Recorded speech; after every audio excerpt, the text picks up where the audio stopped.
नमस्ते, मी विरारचा मुलांचा डॉक्टर हेमंत जोशी आपलं सगळ्यांचं स्वागत करीत आहे. आज आरोग्य ज्ञानेश्वरी या दिवाळी अंकाच्या 25व्या रौप्य महोत्सवी अंकाचं प्रकाशन आहे. जे लोकशिक्षण करतात आरोग्याबद्दल त्यांना गेली 20 वर्ष आम्ही त्यांचा सन्मान करतो आणि आम्ही आनंद मिळवतो. त्यानिमित्ताने मोठे लोक आमच्या गावात येतात आणि गावकऱ्यांना शिकायला मिळतं. तर या 25व्या वर्षी आरोग्य ज्ञानेश्वर म्हणून सन्मान करून श्री गिरीश कुबेर यांचं भाषण आम्ही ऐकणार आहे. त्यांना मी पाचारण करतो की त्यांनी स्टेजवर यावं. डॉक्टर अर्चना जोशी त्यांना घेऊन यावं. डॉक्टर मोहन दुधाट आमचे वडील बंधू आहेत, त्यांना मी स्वागतासोबत विनंती करतो की तुम्ही यावं. आमचे डिमेलो सर आहेत, ते माझं ऐकणार नाहीत, पण त्यांना विनंती करतो की तुम्ही पण यावं. बरं, प्रशांत सर तुम्ही येणार? ओके, बसा सर प्लीज. हां, आम्ही कार्यक्रमाची सुरुवात दीप प्रज्वलनाने करूया. तर सरांना मी बसवलं, पण सर 1 मिनिट या आणि दिवा लावूया आपण. डिमेलो सर दिवा लावायला या. निरंजन सर दिवा लावायला येणार? ताराताई तुम्ही या आपल्याकडून. आणि आता दिवा लावून हा कार्यक्रम सुरू होत आहे. बुद्ध म्हणतात, गौतम बुद्ध म्हणतात की तुम्हीच दिवा व्हा, ज्ञानाचा दिवा व्हा आणि देश चांगला करा. म्हणून या ना. ज्ञान दरवर्षी दुप्पट होते. जो सांगेल ना मी उद्या शिकेल तो मागे पडणार. आणि शिकवताना आपण सगळ्यात चांगलं शिकतो. तर तुम्ही आता या कार्यक्रमात जे शिकाल ते सगळ्यांना सांगा. फेसबुकवर सांगा, व्हॉट्सॲपने सांगा, सोशल मीडियावर का सांगा की एखादी गोष्ट मी 25 लोकांना व्हॉट्सॲपवर टाकली, त्यांनी दुसऱ्या 25 लोकांना टाकली, त्यांनी पुन्हा 25ला टाकले. असं फक्त 7 वेळा झालं तर 700 कोटी फोनमध्ये जाते. तर आपण महाराष्ट्र बदलू शकतो. फक्त आपल्याला जे चांगलं येते ते आपण टाकायला पाहिजे. आता डॉक्टर अर्चना जोशी आणि सहकारी तुळशीचं रोप देऊन पाहुण्यांचं स्वागत करते.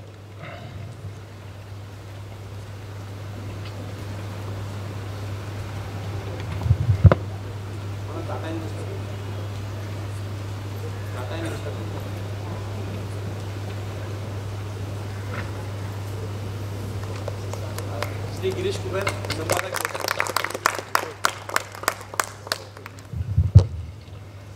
श्री गिरीश कुबेर यांचं स्वागत झालेलं आहे. डॉक्टर मोहन दुधाट,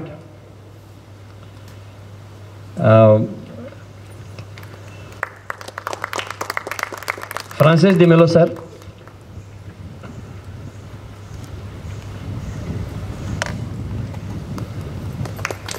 आमचे विशाल बंधू चोरगे आले आहेत आज.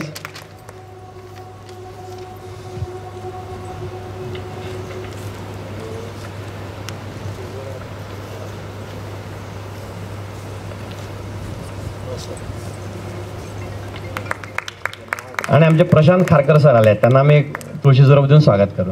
हे प्रातिनिधिक आहे, सर्वांचं स्वागत आहे.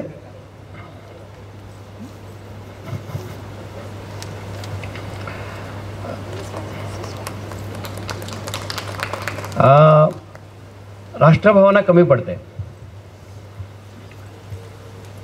ती वाढावी म्हणून आम्ही वंदे मातरमने आज कार्यक्रम सुरू करू आणि जनगण मनाने संपवू. तर माझ्या सगळ्या स्टाफ मला मदत करतील. वंदे मातरम म्हणूया आपण. डॉक्टर वर्तकताई आमच्यासोबत म्हणणार आहेत. या एक माईक असू द्या.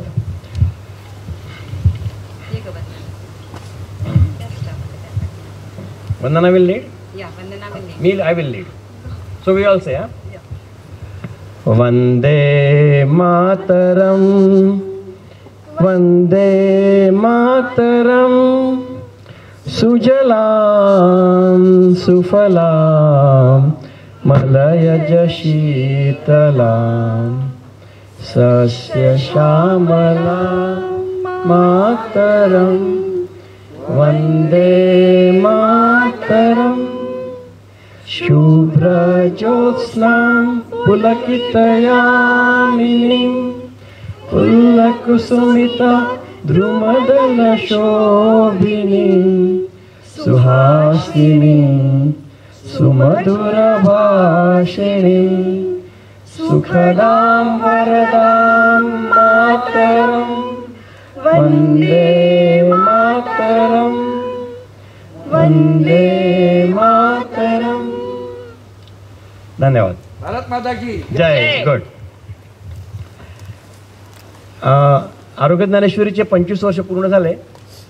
याच्या मागे आम्ही सर्व एक मनाने काम करतो हे खरं कारण आहे.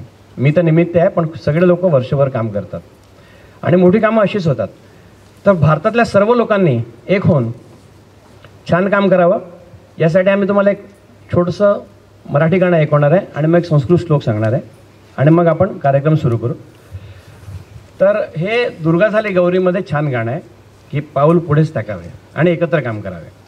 तर मी एक वाक्य म्हणणार, मग आमचा स्टाफ म्हणणार. आमचे सूर वेळे वाकडे असू दे, भावना छान आहे. चालेल. पाऊल पुढेच टाकावे, पाऊल पुढेच टाकावे, एक दुजाचे काम नव्हे हे, एक दुजाचे काम नव्हे हे, एक दुजाचे काम नव्हे हे, सारे मिळून या रे. एक दुजाचे काम नव्हे हे, सारे मिळून यावे. सोडा बंध जुने सारे, सोळा बंध जुने सारे, पाऊल पुढेच टाकावे, पाऊल पुढेच टाकावे, पाऊल पुढेच टाकावे, पाऊल पुढेच टाकावे. हाती घेता कुदळ फावडे, हाती घेता कुदळ फावडे, भविष्य येईल हसत यापुढे, भविष्य येईल हसत यापुढे. शब्द न केवळ कार्य आपुले, केवळ कार्य आपुले, गातील दिगंत सारे. दातील दिगंत सारे, सोडा बंध जुने सारे, सोळा बंध सारे, पाऊल पुढेच टाकावे, पुढेच टाकावे, पाऊल पुढेच टाकावे, धन्यवाद. पाऊल पुढेच टाकावे, पाऊल पुढेच टाकावे. आता डॉक्टर अर्चना जोशी तुम्हाला एक संस्कृत श्लोक सांगते. हे वेदातलं श्लोक आहे. आपण याने सुरुवात करूया कार्यक्रमाची. ओम सहनाववतु सहनौ भुनक्तु सह वीर्यं करवावहै तेजस्विनां वधीतमस्तु मा विद्विषावहै. ओम शांतिः शांतिः शांतिः. याचा अर्थ असा आहे की आपण सगळे एकत्र येऊ, एकत्र कामं करू, एकत्र मोठे मोठे कामं करू, तेजस्वी होऊ, एकमेकाचा द्वेष करणार नाही, यशस्वी होऊ आणि या जगावर राज्य करू. धन्यवाद.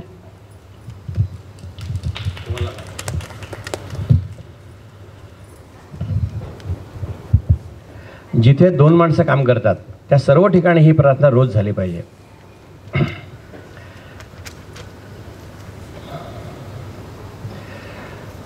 मी 3 भागामध्ये हा कार्यक्रम आहे. एक सुस्वागतम, मग गिरीश कुबेरांच्या हाती आरोग्य ज्ञानेश्वरीचं प्रकाशन आणि मग त्यांचा सन्मान आणि मग त्यांचे विचार आपण ऐकूया. तर मेजर टाईम आणि त्यांच्या भाषणासाठीच आहे. मी थोडं इंट्रोडक्शन करत आहे. आज आरोग्य ज्ञानेश्वरीला 25 वर्ष पूर्ण झालीत, पण विविध अडचणीमुळे खूप लोकांनी, ज्यांच्यामुळे हे झालं ते येऊ शकले नाहीत. डॉक्टर जगन्नाथ दीक्षित यांच्या कार्यक्रमाला 850 लोक आले होते आणि आज कोरोनामुळे 50च्या वर बोलावता येत नाहीत, अशी काहीतरी अडचण आहे. पण आजची सगळ्यात मोठी उपलब्धी ही आहे की अनंत लोक इंटरनेटवर हे बघत आहेत. आणि आम्ही जे छापील कॉपी 5000 आहेत, पण याची सॉफ्ट कॉपी ऑलरेडी अनंत ग्रुप्सवर फिरत आहे. आणि आता कुबेर साहेबांच्यामुळे, लोकसत्तामध्ये आल्यामुळे ते लोक आपल्या आपल्या घरी बसून ते डाउनलोड करतील आणि वाचतील आणि त्यांच्या तब्येती छान होतील. या 25 वर्ष म्हणजे एक पिढी. माझी मुलगी डॉक्टर आहे रेणुका, तिचा नवरा विनायक डॉक्टर आहे, आगरकरांची मुलगी आहे मृणाल. ही सगळी मंडळी याच्या पुढे हा अंक चालवतील, पण ते आज येऊ शकले नाहीत. तुम्हाला काहीतरी नवीन सांगतो, मजा करा, नवीन शिका. आपल्या फोनमध्ये जर डेटा जर असेल तर हा कार्यक्रम तुम्ही लाईव्ह आपल्या फेसबुकवर किंवा यूट्यूबवर टाका, तर तो परमनंट तुमच्याकडे राहील आणि तुमचे मित्रमंडळी बघू शकतील. आणि आज चुकलंय तरी पुढच्या वेळा तुम्हाला जमेल. नवीन करत राहा तर तुम्हाला नवीन नवीन करता येईल. आणि आपण जे शिकतो ते विसरतो, म्हणून 30-40% मार्क मिळतात. जो मुलांना शिकवतो ना त्याला 100% मार्क मिळतात. तर आज जे तुम्ही नवीन ऐकाल, जे चांगलं वाटेल ते शेअर करा, तर सगळ्यांना येईल. ज्ञानेश्वरांनी संस्कृतातनं मराठीत आणलं, त्यांचा आदर्श ठेवून आम्ही सगळं आधुनिक उपयुक्त ज्ञान आज जे मला पाहिजे ते मराठी करून या दिवाळी अंकात टाकत जातो. आणि त्याच्यावर आम्ही लावतोय कॉपीराईट नाही, कोणी पण वापरू शकतात, त्याला आम्ही कॉपी लेफ्ट म्हणतो. तर बरेच ठिकाणी बरेच लोक आमचे लेख वापरतात आणि त्याचा आम्हाला आनंद पण असतो. उदाहरणार्थ आम्ही गिरीश कुबेरांचे आणि लोकप्रभेच्या विनायक पवारांचेच आभारी आहेत. आगरकर नंतर नेहमी सांगतात की तुम्ही लिहा, आणि त्या आगरकर दोन्हीकडे लिहितात. लोकप्रभेमध्ये त्यांचा कॉलमच होता, काय सिरियल होती. सकाळमध्ये अभिजित मुळे आणि शेणे यांनी फॅमिली डॉक्टरमध्ये आमचे लेख वापरले. युवराज मोहितेने महानगरमध्ये, सुकृत खांडेलकरांनी नवा काळमध्ये आम्हाला लिहू दिलं. अमरावतीला प्रदीप देशपांडेंचं जनमाध्यम आहे, त्यांनी रोज एक कॉलम. आणि आपला महाराष्ट्र धुळ्याला आहे, त्यांनी रोज एक कॉलम. असं 2010 पासून आतापर्यंत चालवलं. आणि धुळ्याच्या पेपरने तर ते संपादकीयाच्या खालीच लावलं, म्हणजे पराठा होतं संपादकीय केलं. हे सगळं अलग आयुष्य आम्हाला. सगळे डॉक्टर दवाखाने करतात, सगळ्या लोकांना बरे करतात, पुण्य पण मिळवतात, पण लोकशिक्षणाचा अनेक पुण्य आम्हाला आरोग्य ज्ञानेश्वरी मिळालं. डॉक्टर सुरेश नाडकर्णी आमचे गुरु, त्यांच्याकडून आम्ही शिकलो. त्यांनी 16 वर्ष दर शनिवारी लोकसत्तामध्ये वैद्यक विश्व लिहिलं, त्यांचं रेकॉर्ड असेल. आणि त्यांचं बघून आम्ही सगळं लिहायच्या भानगडीमध्ये पडलो. आणि मग जो लोकशिक्षण करतो माध्यमातून त्याचा सन्मान करावा, एवढी छोटीशी भावना होती. तर पहिला सन्मान डॉक्टर सुरेश नाडकर्णींचा झाला. आणि आता 25व्या वर्षी ते लोकसत्ताचे, आणि आज 25व्या वर्षी गिरीश कुबेर सर आपल्यासोबत आहेत. आणि आज पण यांचा सन्मान आम्ही का करत आहोत, तर त्यांनी जेव्हा कोरोनाचा गोंधळ होता, डोक्यात जाईना काय आहे वगैरे वगैरे, तेव्हा जागतिक जे विज्ञान रोज जे घडत होतं त्याचा अभ्यास करून सुंदर सिरियल लिहिली रोज. आणि कोणाला अवॉर्ड द्यायचा हा आमचा शोध संपला. खूप अप्रतिम लिहिलं ते, कोणी डॉक्टर आम्ही लिहू शकलो नसतो. तर त्याबद्दल आम्ही त्यांच्या मनापासून आभारी आहे. या दिवाळी अंकामध्ये काय आहे, ते सगळं गोष्टीमध्ये लिहिलं आहे, कारण की शास्त्र कंटाळवाणं आहे. तर बाबासाहेब पुरंदरे म्हणायचे गोष्टीमध्ये सांगा तर जमेल. तर आमच्या गावचे सुरेश पाटील नवीन सायकॅट्रिस्ट आहेत, त्यांनी मानसशास्त्राच्या सुंदर गोष्टी लिहिल्या आहे. त्या गोष्टी वाचून तुम्हाला मनाचा डॉक्टर नाही लागणार. पण डॉक्टर विनायक हिंगणे यांनी मोठ्यांसाठी आणि आम्ही मुलांच्या गोष्टी लिहिलेल्या आहेत. तर हे जरूर वाचा आणि तुम्हाला मज्जा येऊन जाईल. मग जसं व्यक्तीचं आरोग्य चांगलं झालं पाहिजे, तसं समाजाचं पण आरोग्य चांगलं झालं पाहिजे. तर सामाजिक आरोग्यावर मी खूपच मोठं एक धक्का देणारं पुस्तक वाचलं. त्याचं नाव आहे युरोप मरत आहे, स्ट्रेंज डेथ ऑफ युरोप. बरे कोणीतरी लिहिलं का नाही, तर तुम्ही इंटरनेटवर डग्लस मरेल आहे, त्यांचे रोज व्हिडिओ दिसतील तुम्हाला. मोठा ते खूप पुस्तकं विकलं जातात. त्याचं पुस्तक आहे स्ट्रेंज डेथ ऑफ युरोप. ते 20 वर्ष 10 वर्ष युरोपमध्ये फिरले आणि त्यांनी अभ्यास केला आणि त्यांना असं वाटलं की अरे युरोपचं काय खरं नाही आणि सुधरत पण नाही. ते म्हणतात युरोप मरत आहे. आणि ते वाचताना मला वाटलं की हे आता भारताचं वर्णन आहे, ह्या प्रत्येकाने वाचलं पाहिजे. तर त्याची एका अनामिकाने सोशल मीडियावर एक फाईल मराठी सारांश दिलेला आहे, तो आहे माझ्याकडे. कोणाला लागला तर मी तो तुम्हाला देईन. ते म्हणतात की युरोपियन युनियन भारता एवढी आहे बरं, सगळे देश एकत्र झाले, मधल्या सीमा मोडल्या, म्हणजे आपण जसे सगळे राज्य एकत्र आहे. आणि 75 वर्ष लढाई नाही आणि सुख श्रीमंती आहे. तर लोक ढिले झालेत, तरुण मुलं दारू पितात आणि आता काय करायचं, विचार शून्य पोकळी झालेली आहे. हा एक प्रॉब्लेम झाला. दुसरा प्रॉब्लेम काय झाला, पूर्वी धर्मावर विश्वास होता, लोक चांगले वागायचे. तर त्या हुशार लोकांनी जसं इतिहासाची चिकित्सा करतात की शिवाजीचा जन्मतारीख काय आहे, हा सूर्य जयद्रथ, असं करा. तर तसं त्यांनी बायबलचं केलं. आणि मग त्यांना कळलं की बायबलमध्ये सत्य आहेत, पण सगळे सत्य बायबल नाही. ते काय ज्यांचं, पण त्यांचं म्हणजे ते निधर्मी झालेत. आपल्याकडे खूप निधर्मी होऊन गेले, चारवाक होत गेले. बुद्ध म्हणाल धर्म नाही, महावीर म्हणाल धर्म नाही. आम्ही त्यांनाच महावीर भगवान आणि बुद्ध भगवान करून टाकलं. सो निधर्मी होण्याची परंपरा आपल्या देशात खूपच जास्त आहे. सो धर्मावरचा विश्वास निघाला. मग वंशवादी होते, त्यांनी नाझी विचार आणला की आम्ही श्रेष्ठ वंशाचे. मग त्यांनी दुसरंच महायुद्ध केलं, त्यामुळे लोकांचा त्यातला पण विश्वास गेला. मग कम्युनिझम आला, त्यांनी खूप कम्युनिझम किती वाईट आहे सरांचं पुतीनचं पुस्तक वाचा मग कळेल. आपल्याला पण कळतं रशिया तुटला तर ती पोकळी निर्माण झाली आणि मग आता यांच्याकडे दररोज 7,000 नवीन निर्वासित येतात आणि त्यांना वाटतं की आता हा युरोप डुबणार. तुम्हाला खूप ठिकाणी त्यात भारताचं चित्र दिसलं. त्याचा सारांश एक हे एवढंच तुम्हाला जे सांगितलं ते मी त्यात पेज नंबर 89 या पुस्तकात दिलेलं आहे. आम्ही तुम्हाला आरोग्यज्ञानेश्वरी दिलेलीच आहे. याच्यामागे मानस असा आहे की तुम्ही ती वाचावी आणि एखाद्या शाळेला एखाद्या वाचनालयाला तुम्हाला नको असलं की देऊन टाकावे. असो, तर आरोग्यज्ञानेश्वरी पुरस्कार सरांना का दिला तर त्यांचा परिचय पान नंबर 3 आपल्याला जो दिवाळी अंक दिला त्यामध्ये आहे. आजच्या लोकसत्तामध्ये पण काही आहे आणि मी तुम्हाला सांगितलं सुद्धा. पण त्याला अनेक पैलू आहेत. गिरीश कुबेर सुप्रसिद्ध पत्रकार आणि लेखक आहेत. आंतरराष्ट्रीय अर्थकारण राजकारण हे त्यांचे विशेष विषय आहेत. 2010 पासून ते लोकसत्ताचे व्यवस्थापकीय संचालक आहेत. त्याआधी इकॉनॉमिक टाइम्सला राजकारण शाखेचे संपादक होते. त्यांचा टाटा इन माझ्या हाती आहे. अधर्मयुद्ध एका तेलियाने, युद्ध जीवांचे, हा तेल नावाचा इतिहास आहे. पुतीन, महासत्तेच्या इतिहासाचे अस्वस्थ वर्तमान ही त्यांची प्रसिद्ध पुस्तकं आहेत. त्यांचे खूप फॅन्स आहेत, त्यात मी पण एक आहे. एक संजीव साबळे आणि गिरीश मित्र आहेत, तर ते एकदा अर्नाळ्याला आले होते. मग आमच्याकडे आले. मग ते म्हणाले तुम्ही महाराष्ट्र टाइम्समध्ये कॉलम का लिहित नाही, तुम्ही आरोग्य ज्ञानेश्वरी वगैरे करतात. तर मग आगरकर आणि आम्ही त्यात कॉलम सुरू केला आरोग्य मंत्र. तो आम्ही 1-2 वर्ष लिहिला. मग तेव्हा कुबेरांची संजीव साबळेंची अशी मैत्री झाली. कुबेर लोकसत्तात आल्यावर आरोग्यावर एक साप्ताहिक पान सुरू झालं. आरोग्यमान भव हा वार्षिक कार्यक्रम सुरू झाला. बदलता महाराष्ट्रामध्ये आरोग्यावर चर्चा सुरू झाल्या.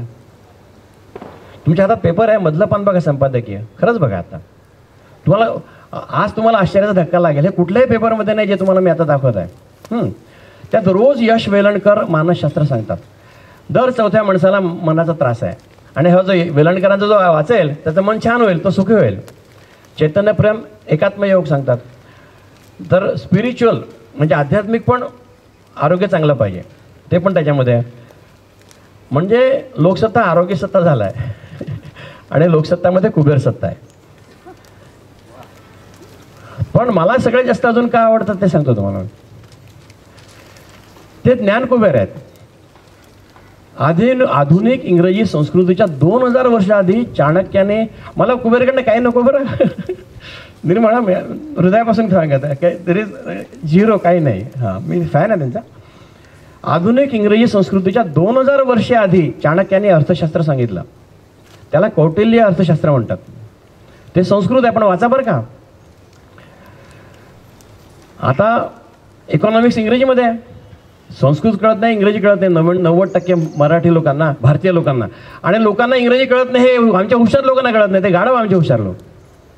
असो, तर गिरीश कुबेर आपल्याला सोप्या मराठीमध्ये अर्थशास्त्र सांगतात, रोज सांगतात. आणि त्यांनी आपल्याला कठीण अर्थशास्त्र सांगितलं हे आपल्याला न कळता ते आपल्या डोक्यात जात आहे.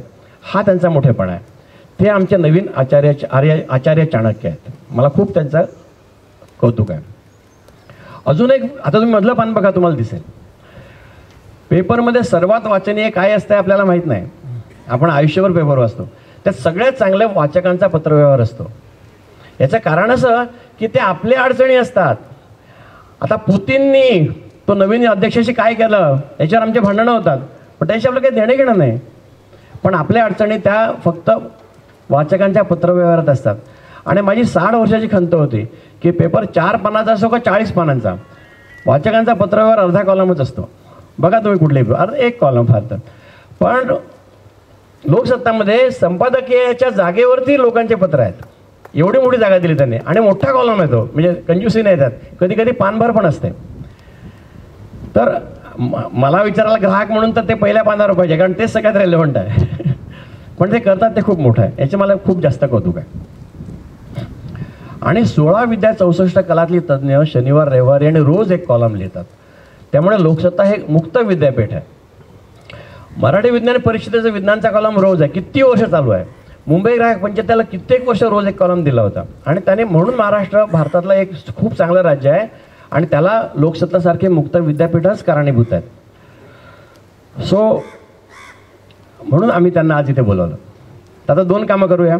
आरोग्य ज्ञानेश्वरी त्यांच्या आधी प्रकाशित करूया, मग सरांना एक छोटंसं ते कौतुक करायची गोष्ट आहे, त्यांचं कौतुक करूया आणि मग आपण त्यांचं भाषण ऐकूया. एवढा वेळ माझं कोण ऐकत नाही, तुमचा मी मनापासून आभारी आहे.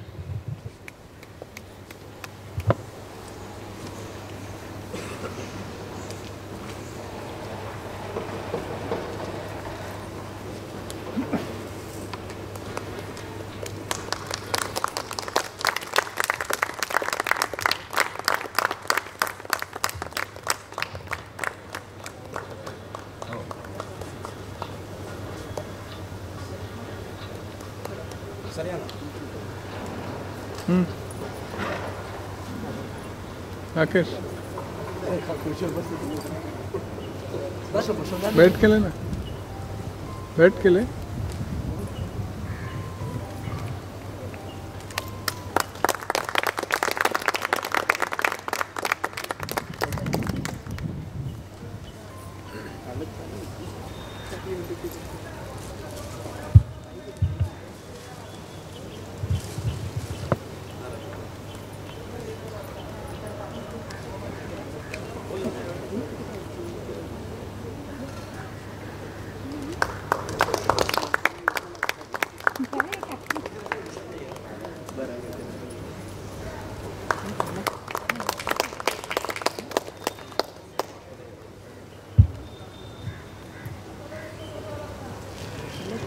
हां नाही तुम्ही आता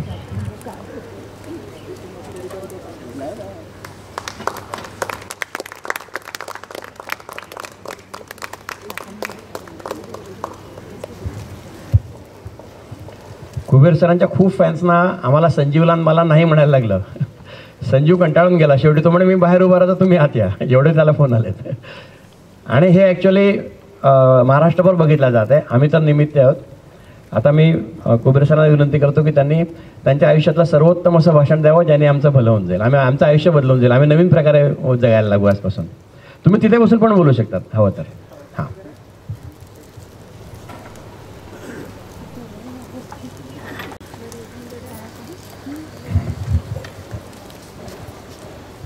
त्याच्यामुळे एक पंचायतच होते, कधी घालायचं, कधी ठेवायचं, कधी काढायचं. बरं झालं तुम्हीच सांगितलं. नमस्कार.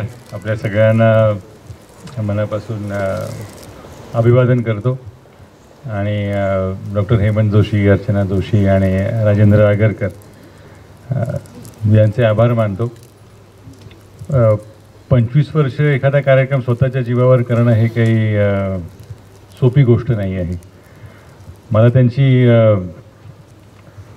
अडचण पण समजू शकते, कारण नंतर व्याख्यानमालांचं सर्वसाधारणपणे असं होतं, नंतर बोलायला माणसंच मिळत नाहीत. मग जो मिळेल त्याला बोलवा आणि भाषण त्याचं एक ठेवून द्या. पुरस्काराच्या बाबतीतही असंच होत असावं. त्यामुळे तो पुरस्कार कुठून सुरू झाला आणि कुठे येऊन थांबला हे आपल्याला लक्षात आलं असेल. डॉक्टर सुरेश नाडकाणी, रवी बापट अशा अनेकांचं या क्षेत्रात मोठं योगदान आहे.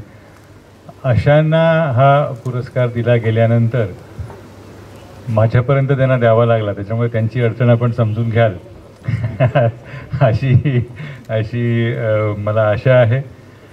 आणि तरीसुद्धा निर्लज्जपणे मी या कार्यक्रमासाठी हो म्हणालो.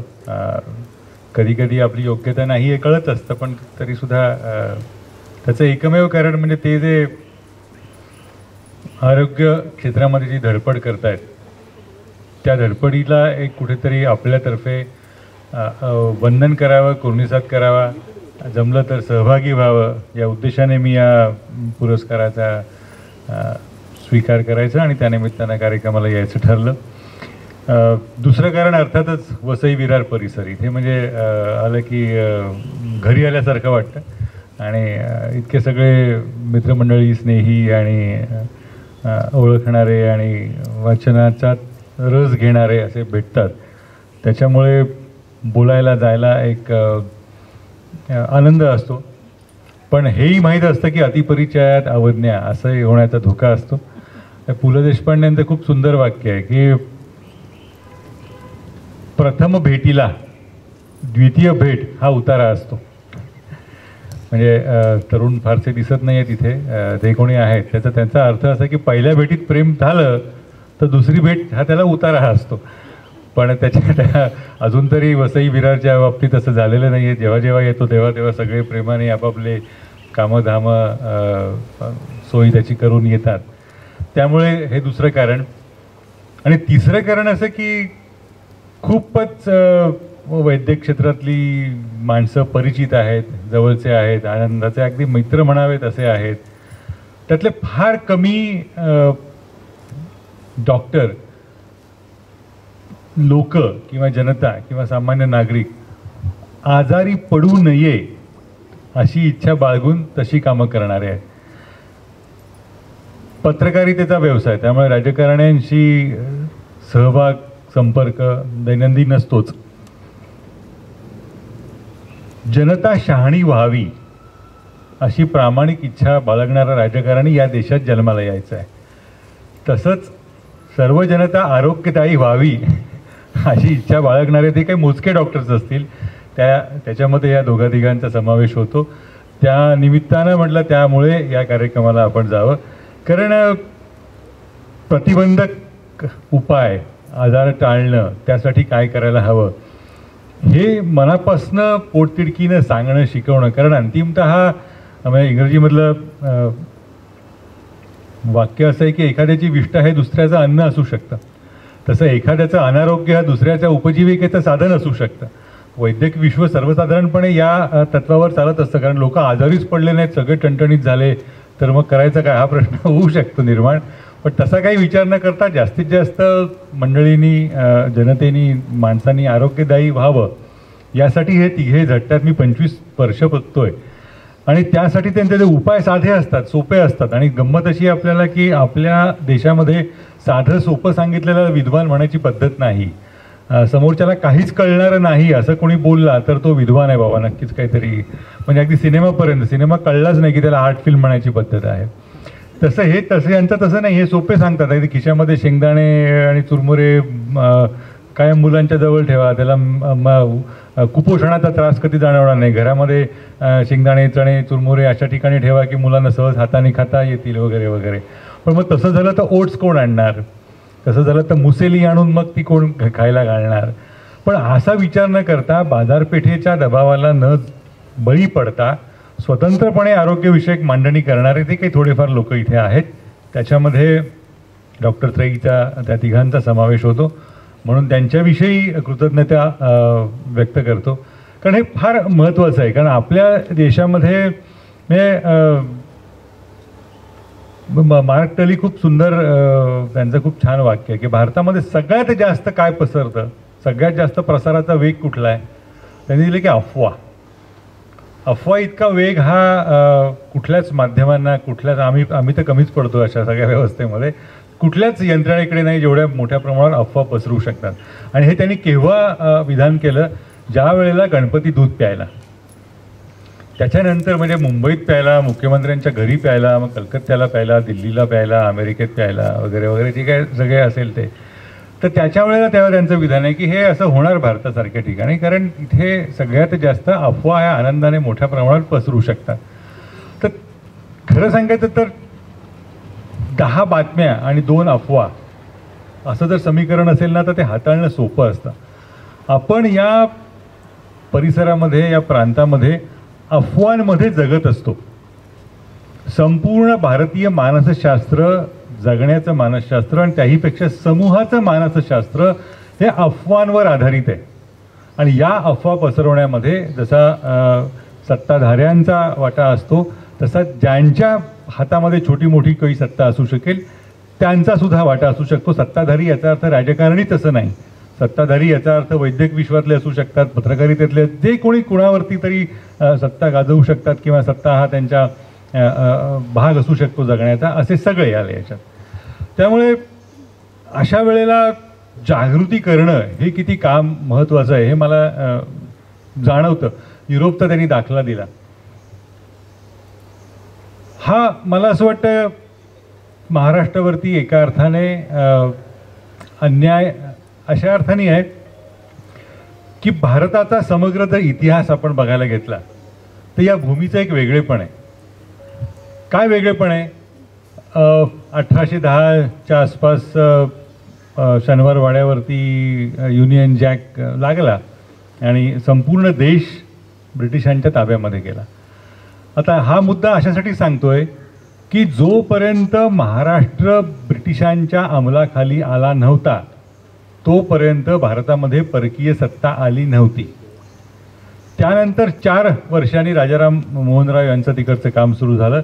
त्याच्या पुढच्या वर्षी या महाराष्ट्राच्या भूमीमध्ये अशी एक काही महत्त्वाची लाट आली. त्याला युरोपचा संदर्भ दिला जातो, तर रेनेसाँ म्हणतात. एक पुनरुत्थान झालं 14व्या-15व्या शतकामध्ये. मग लिओनार्दो विंची होता, मिकेल एंजेलो होता, आणि सगळ्यांनी अतिशय विज्ञान तंत्रज्ञान जगण्याचे नवीन नवीन संदर्भ शोधले.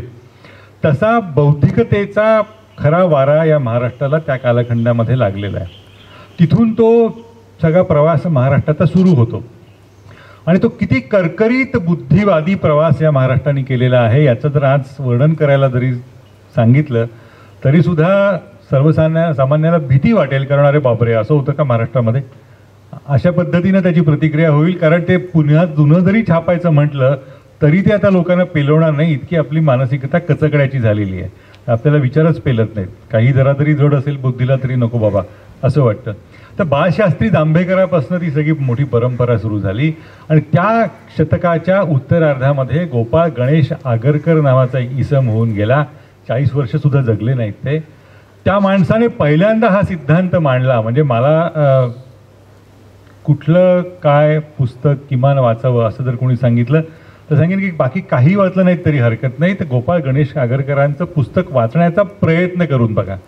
कारण तो माणूस ज्या पद्धतीनं बुद्धीला भिडतो, ज्या पद्धतीनं विचार कसा करावा हे सांगतो आणि ज्या पद्धतीनं भावना बाजूला ठेवून विचार करायला हवा हे शिकवतो, तितकं युरोपमध्ये सुद्धा अलीकडच्या कालखंडापर्यंत जमलं नाही. गॅलिलिओ हा त्याची सुरुवात असेल 15व-16व शतक. त्याच्यानंतरची युरोपची मानसिकता आणि या 18व्या शतकानंतरची महाराष्ट्राची मानसिकता हा खरंच विचार करावा असा विषय आहे. युरोपचा ऱ्हासाचा उल्लेख हेमंत जोशी यांच्या निवेदनामध्ये आला. सेक्युलरिझमचा प्रसार झाला, चर्चला मानेनासं झालं, नीतिमत्ता घसरली अशा स्वरूपाचं काही त्यावेळेला युरोपविषयी बोललं गेलं. पण हा माणूस गोपाळ गणेश आगरकर असं लिहून गेलेला आहे की नीतिमत्तेचा आणि धर्माचा काहीही संबंध नाही. नीतिमत्ता हा धर्मसापेक्ष नाही. माणसं नीतिवान असू शकतात, निधर्मी असली तरी सुद्धा. आता इतका करकरीत विचार या माणसाने जर दिलेला असेल तर त्या महाराष्ट्राच्या मध्ये विचार पसरवणं हे आजच्या काळात इतकं अवघड होत असेल तर आपण किती अधोगती झालेली आहे आपली याचा विचार करून बघायला हवा. म्हणून मी जे मगाशी जे विधान केलं त्याचा संदर्भ इथे येतो की आपण अफवांमध्ये जगत असतो. अफवांचा प्रचंड एक मोठा बुडबुडा तयार झालेला आहे आणि त्या बुडबुड्याला कोणीही टाचणी लावून तू फोडू नये अशी आपली सर्वतोपरी आपण काळजी घेत असतो. ती टाचणी कुठली असू शकते? अफवांच्या बुडबुड्याला टाचणी ही नेहमी विचारांची असू शकते. माणसाने विचार करू नये, कमीत कमी विचार करावा, म्हणजे मग बरं आहे भाऊ, आपलं डोक्याला त्रास देत नाही. मी तुम्हाला गंमत म्हणून सांगतो, कालचा ताजाच निकाल पार्श्वभूमी त्याला आहे. बिहारमध्ये मी 2-3 निवडणुकांच्या बातमीदारीसाठी गेलेलो होतो आणि एका निवडणुकीच्या वेळेला लालू प्रसाद यादव त्यांच्या पत्नीचा मतदारसंघ आहे राघोपूर नावाचा. पाटण्यापासून अगदी 10-20 किलोमीटरसुद्धा अंतर नाही आहे. गंगा ओलांडावी लागते आणि मुख्यमंत्र्यांचा मतदारसंघ असूनसुद्धा पूल नव्हता. आता आहे की नाही माहिती नाही, या निवडणुकीला गेलो नाही. तर त्यांनी काय केलं होतं, ते असे हवा बंद अशी पिंप जोडून एकमेकाला जोडून असा एक तात्पुरता पूल तयार केला. त्याला मोठं पात्र आहे ते असं. तर 10-1 किलोमीटरच्या अंतरासाठी 3-4 तास आपल्याला प्रवास वेळ घालावा लागतो. ते म्हणजे कंबर नावाचा अवयव किती महत्त्वाचा असतो ते त्या प्रवासानंतर आपल्याला कळतं. तर संध्याकाळी लालू प्रसादांची तिथे सभा होती. 3-4 पत्रकार होतो आम्ही, इथले काही दिल्लीतले वगैरे वगैरे. तर त्या प्रचार सभेला आम्ही तिथे गेलो आणि त्यांनी सुरुवात केली आमच्यावरतीच हल्ला करून. कारण विकास कसा नाही बिहारमध्ये हा सर्वसाधारणपणे माध्यमांच्या टीकेचा विषय असतो. रस्ते नाहीत, विकास नाही वगैरे वगैरे. तर लालूंनी असा प्रश्न विचारला जनतेला की ये बंबई के पत्रकार लौंडे, असा त्यांचा शब्द होता, हे टीका करतात की रस्ते नाहीत, बिहारचा विकास झालेला नाही अशी टीका करतात. तर त्यांनी असं विचारलं लोकांना, हे रस्ते चाहिए किसको.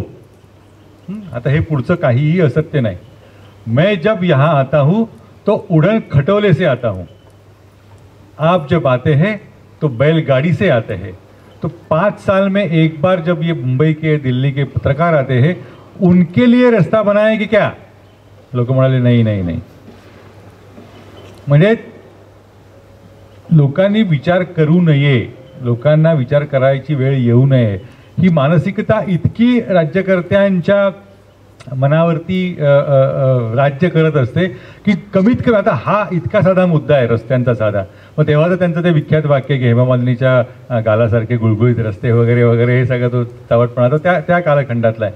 पण आपल्या जनतेला रस्त्यांची गरजच निर्माण होऊ नये अशी वातावरण निर्मिती, अशी मानसिकता त्या माणसाने तयार केलेली होती. आणि अशा व्यवस्थेला तडा देणं, अशा व्यवस्थेला तो जो मी मगाशी बुडबुडा म्हणालो त्याला छेद देणं विचाराने, हे खूप महत्त्वाचं काम आहे.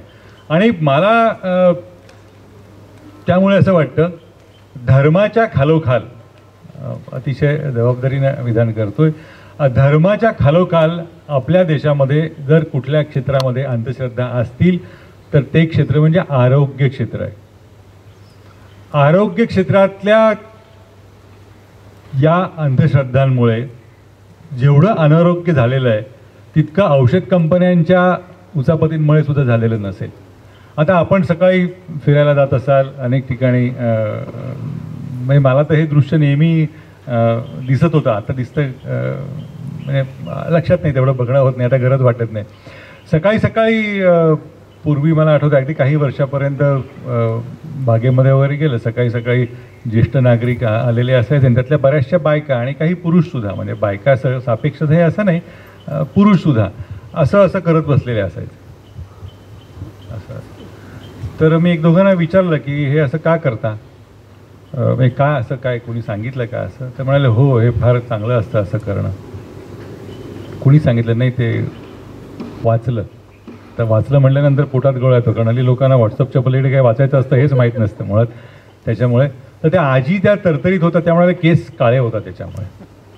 आता त्या ज्या वयाच्या होत्या त्या वयाला मुळात असे काही केस काळे असायला हवेत अशी गरजच असायचं कारण नाही. मुळात कुठल्याच वयाला असायचं कारण आहे ते आहे, पण ठीक आहे काही जणांना वाटू शकतं. पण नखावर नखं घासल्यामुळे केस काळे होतात, तुम्ही ही अंधश्रद्धा कशी दूर करणार आहात. इतक्या मूलभूत मुद्द्यांवरती आपण आरोग्यविषयक अंधश्रद्धांना बळी पडतोय.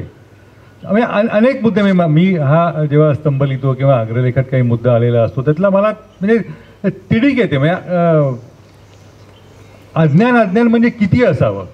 आता मी कुठपासून सुरुवात करावी हाच प्रश्न पडतो सतत. सरसकटपणे काही औषधं ही निवांतपणे घेतली जातात आणि घेणारे आणि देणारे शांतपणे एकमेकांना सांगतात त्याचे काहीही दुष्परिणाम नाही, there are no side effects. त्यातल्या एकाला म्हणालो मी की बाबा रे, थोडंसं भौतिकशास्त्र, थोडंसं रसायनशास्त्र आणि मुळात विज्ञानवादी, 100% विज्ञानवादी, नास्तिकतेच्या पातळीवरती गेलेला विज्ञानवादी, या पातळीवरती असताना जर हा जो मूलभूत प्रश्न पडू शकतो कोणालाही, तो मला पडला. तर मी त्याला एकाला विचारलं की ज्याची ॲक्शन होते त्याची रिॲक्शन होणारच. तर जे औषध तुम्हाला सांगतंय की याचे काहीही दुष्परिणाम नाहीत, याचा सरळ साधा अर्थ की याचा काहीही परिणाम नाही, मान्यच होत नाही लोकांना. याचे काहीही दुष्परिणाम नाहीत असं कसं असू शकतं. म्हणजे दुष्परिणाम म्हणजे वाईटच व्हायला हवेत, केस जळायला हवे, तुम्हाला उलट्याच व्हायला हव्यात, ॲसिडिटीज वाढायला हवे असं नाही, पण काहीतरी म्हणजे मेजरेबल नसेल ते. आणि व्यवस्थापन शास्त्रात थोडासा आवडीचा विषय असल्यामुळे मला एक गोष्ट प्रामाणिकपणे मनापासून वाटते, अनेकांना पटेल न Patel, what ever is not being measured cannot be managed. हे माझं साधं तत्व आहे. जे मोजता येत नाही असं काहीच नाही. जे त्याचं ज्याचं व्यवस्थापन करायचं असेल ते मोजता यायलाच हवं. मोजता येत नसेल तर तो तुमच्या कौशल्याचा अभाव असू शकेल, पण मोजता येत नाही असं काहीच नाही. मोजताच यायला हवं. त्याच्यामुळे मोजता येत नाही या भावनेचा इतका गैरफायदा घेतला जातो की अमुकाचं प्रेम कसं मोजणार वगैरे वगैरे, हे सगळं थोतांडे. म्हणजे एकमेकांचं भावनिक काय म्हणतात त्याला शोषण करण्याचा मार्ग आहे. आणि अख्खी संस्कृतीची बांधणी या भावनिक शोषणावर उभी आहे. हे म्हणजे मला अगदी प्रत्येक टप्प्यावरती वाटतं. कारण लोकशाही हे जर मान्य केलं, विज्ञानवाद हा जर मान्य केलात, तर सर्व गोष्टी या समान आहेत. सर्वजण हे समान आहेत. आता जॉर्ज ऑर्वेलसारखा म्हणून जातो काही जण हे अधिक समान आहेत. हा मुद्दा आहेच, तो व्यवस्थेचा दोष झाला. पण मुळात ही समानता मानणार की नाही आपण? या समानतेसाठी जे वैचारिक अधिष्ठान लागतं, ती समानता रुग्ण आणि डॉक्टर यांच्यामध्ये पण असायला हवी. आई बाप आणि मूल यांच्यामध्ये पण असायला हवी. गुरुजी आणि शिक्षक यांच्यामध्ये पण असायला हवी. किती बावळट होतो म्हणजे आमची पिढी तर या बावळटपणाची जाणीव झालेली आहे. म्हणजे आधीच्या पिढ्यांना बावळट होतं हेच माहिती नसेल मुळात, पण आमच्या पिढीला निदान ती जाणीव तरी झाली. म्हणजे मला आठवतं आहे आमच्या वेळेला अशी निबंध लिहायची पद्धत होती आणि निबंधाचा विषय काय असायचा? आई. मग आई थोर तुझे उपकार वगैरे वगैरे हे सगळं शहाणपण आलंच, सगळं कविता वगैरे वगैरे. आणि त्यातलं एक वाक्य हमखास असायचं. इतका निर्बुद्धपणाचा कळस कुठे दिसणार नाही खरं म्हणजे. ते वाक्य काय? तर माझ्या कातडीचे जोडे करून घातले तरी तुझे उपकार फिटणार नाहीत, हे एक असायचं. आणि दुसरं म्हणजे सगळ्या समुद्रांची शाई केली आणि वृक्षांची लेखणी केली तरी तुझ्या उपकारांचं वर्णन करता येणार नाही. अरे कशाला काय अडलंय का? त्यातलं साधं तत्व असं आहे की म्हणजे मी जर झालो नसतो तर ती बाई आई झाली असती का? हा मुद्दा आपल्याला भेडसावणार आहे की नाही? हा जोपर्यंत भेडसावत नाही तोपर्यंत गुरुजनांचं सुद्धा इतकं वजन घ्यायचं गुरुजनांचं की अरे बापरे गुरुजी गुरुजी गुरुजी. पण तो शिकवण्याचा कालखंड संपला किंवा शिकवण्याचा मुद्दा संपला तर गुरुजी आणि विद्यार्थी एका पातळीवर आहेत ना. हा मुद्दाच लक्षात घेत नाही. त्याच्यामुळे होतं काय लक्षात घ्या. म्हणजे थोडंसं कटू बोलतोय असं वाटेल तुम्हाला, पण माझा असा अनुभव आहे, तो नसेल ज्यांचा त्यांच्याविषयी मला आदर आहे आणि ज्यांचा नसेल त्यांचा अपमान करतोय असंही मला म्हणायचं नाही आहे. ह्या प्रश्नाला या मुद्द्याला आपण भिडत नसल्यामुळे होतं काय की उदाहरणार्थ एखादी शिक्षिका 12वीच्या शिक्षिका गुरुजी काय गुरुजन जे काय म्हणायचं ते म्हणा, सातत्यानं जर 12वीच्याच वर्गाला शिकवत असतील आणि ही जर प्रश्न एकमेकांना विचारण्याची जर सुविधा संस्कृतीने दिली नाही तर काही वर्षाने असं होतं. हा माझा सिद्धांत आहे, चुकीचा असेल बरोबर असेल मला काहीच म्हणायचं नाही त्याविषयी. म्हणजे तो 100% खरा आहे असा माझा अजिबात दावा नाही. आणि वर्तमानपत्राचा संपादक असलो तरी अंतिम सत्य गवसलेलं आहे असं माझी भूमिका अजिबातच नाही. कारण सत्यही 100 असू शकतात आणि सगळीच्या सगळी खरी असू शकतात. तर काही कालखंडानंतर समजा 20 वर्षी 25 वर्षाचा समजा हा कालखंड असेल तर काही कालखंडानंतर 12वीचा विद्यार्थी आणि 12वीची शिक्षिका गुणवत्तेच्या एकाच पातळीवरती येतात. ऐकायला कटू वाटेल हे, पण हे होतं. हे का होतं याचं कारण विद्यार्थी आणि शिक्षक हे सतत उपकाराचं नातं आहे. मग तेच नातं राज्यकर्ते आणि नागरिक यांच्यामध्ये सुद्धा होतं की राजा कालस्य कारणम. अरे राजा प्रजा आहे म्हणून राजा आहे. लोकशाहीमध्ये किंवा कुठल्याही विज्ञानवादी विचारामध्ये मुद्दा काय असतो की बरोबरीचं नातं असायला हवं. मी आईन्स्टाईन हा माझा प्रचंड आवडता. म्हणजे एक विचित्र रोमॅन्टिसिझम आहे. आईन्स्टाईन, बेगम अख्तर, कुमार गंधर्व वगैरे वगैरे. घरांमध्ये 2-3 कार्यालयांमध्ये आईन्स्टाईन आपला असतो, त्याची पुस्तकं, त्याचा फोटो वगैरे वगैरे.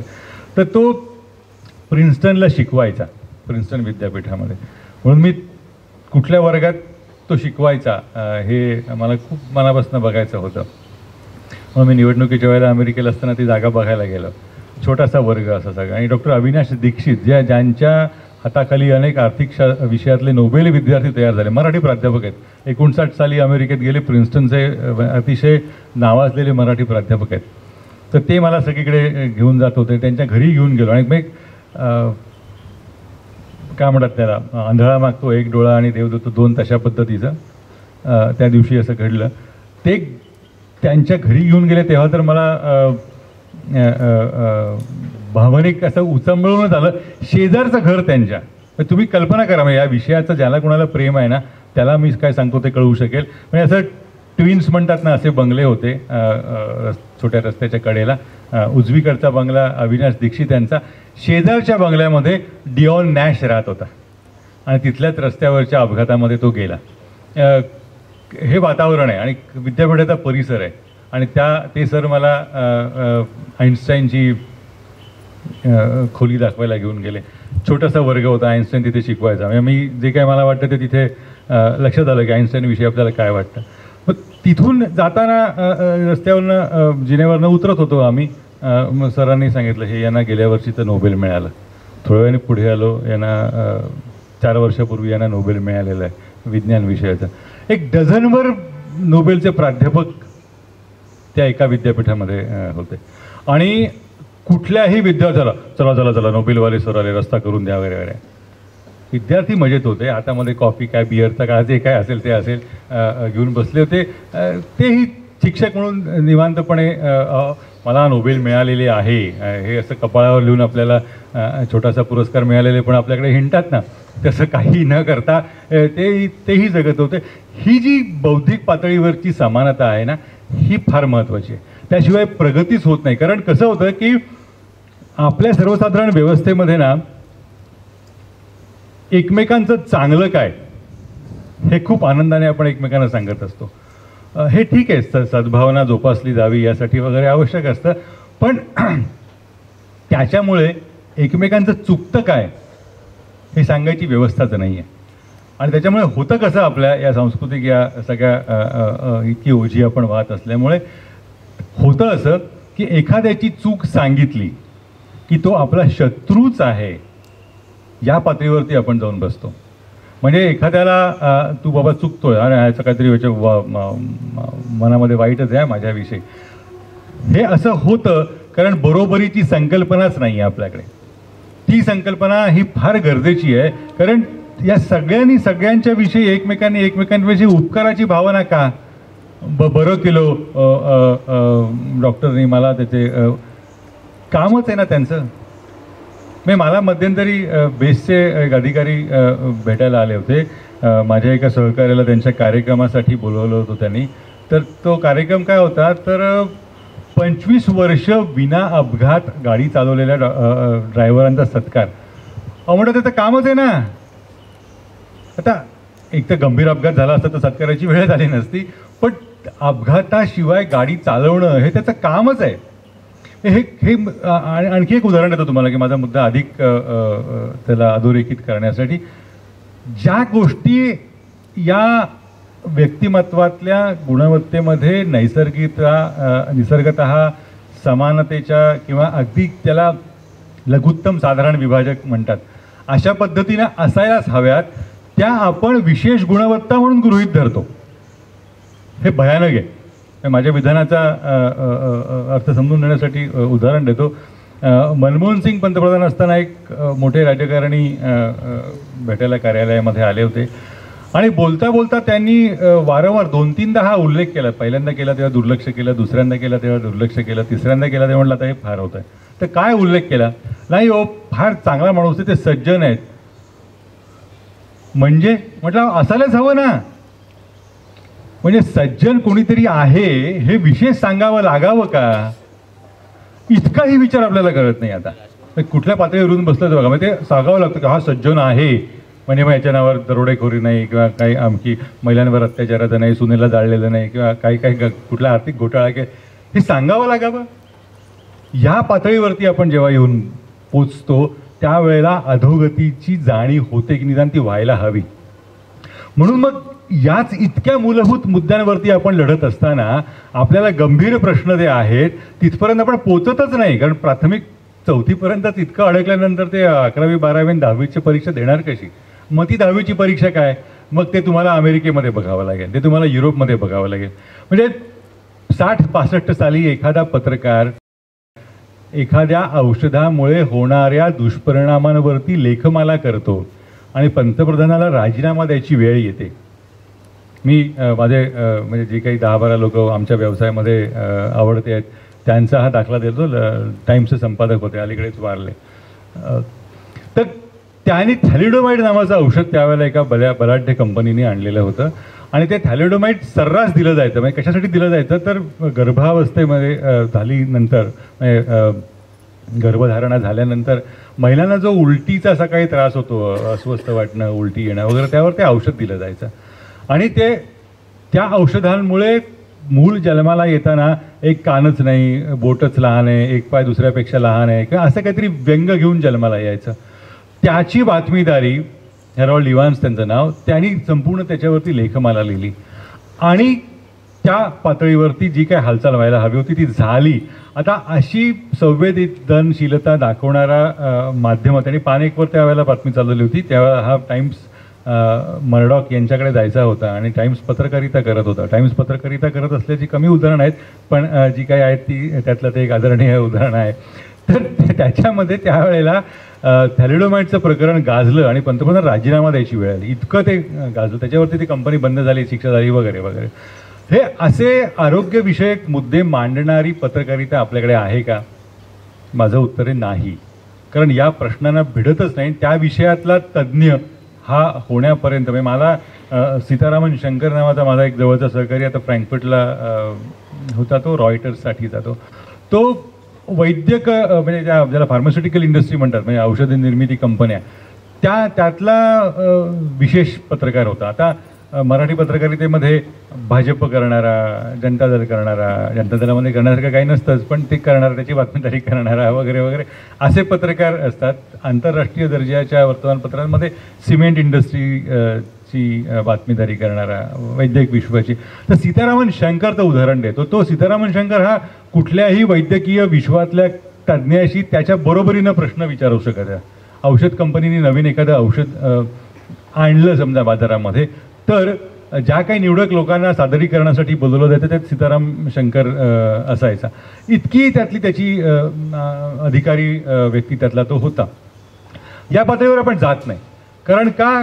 हे इतकं गंभीरपणे समजून घ्यायचं विश्व आहे हे आपल्याला माहितीच नाही. मग जुलिया रॉबर्ट्समुळे आपल्याला एरिन ब्रॉकोविच हा विषय कळतो. अरे ते कंपनीतनं, आता औषध नव्हतं ते, पण त्या रसायनामुळे गावामध्ये दुष्परिणाम होत आहेत.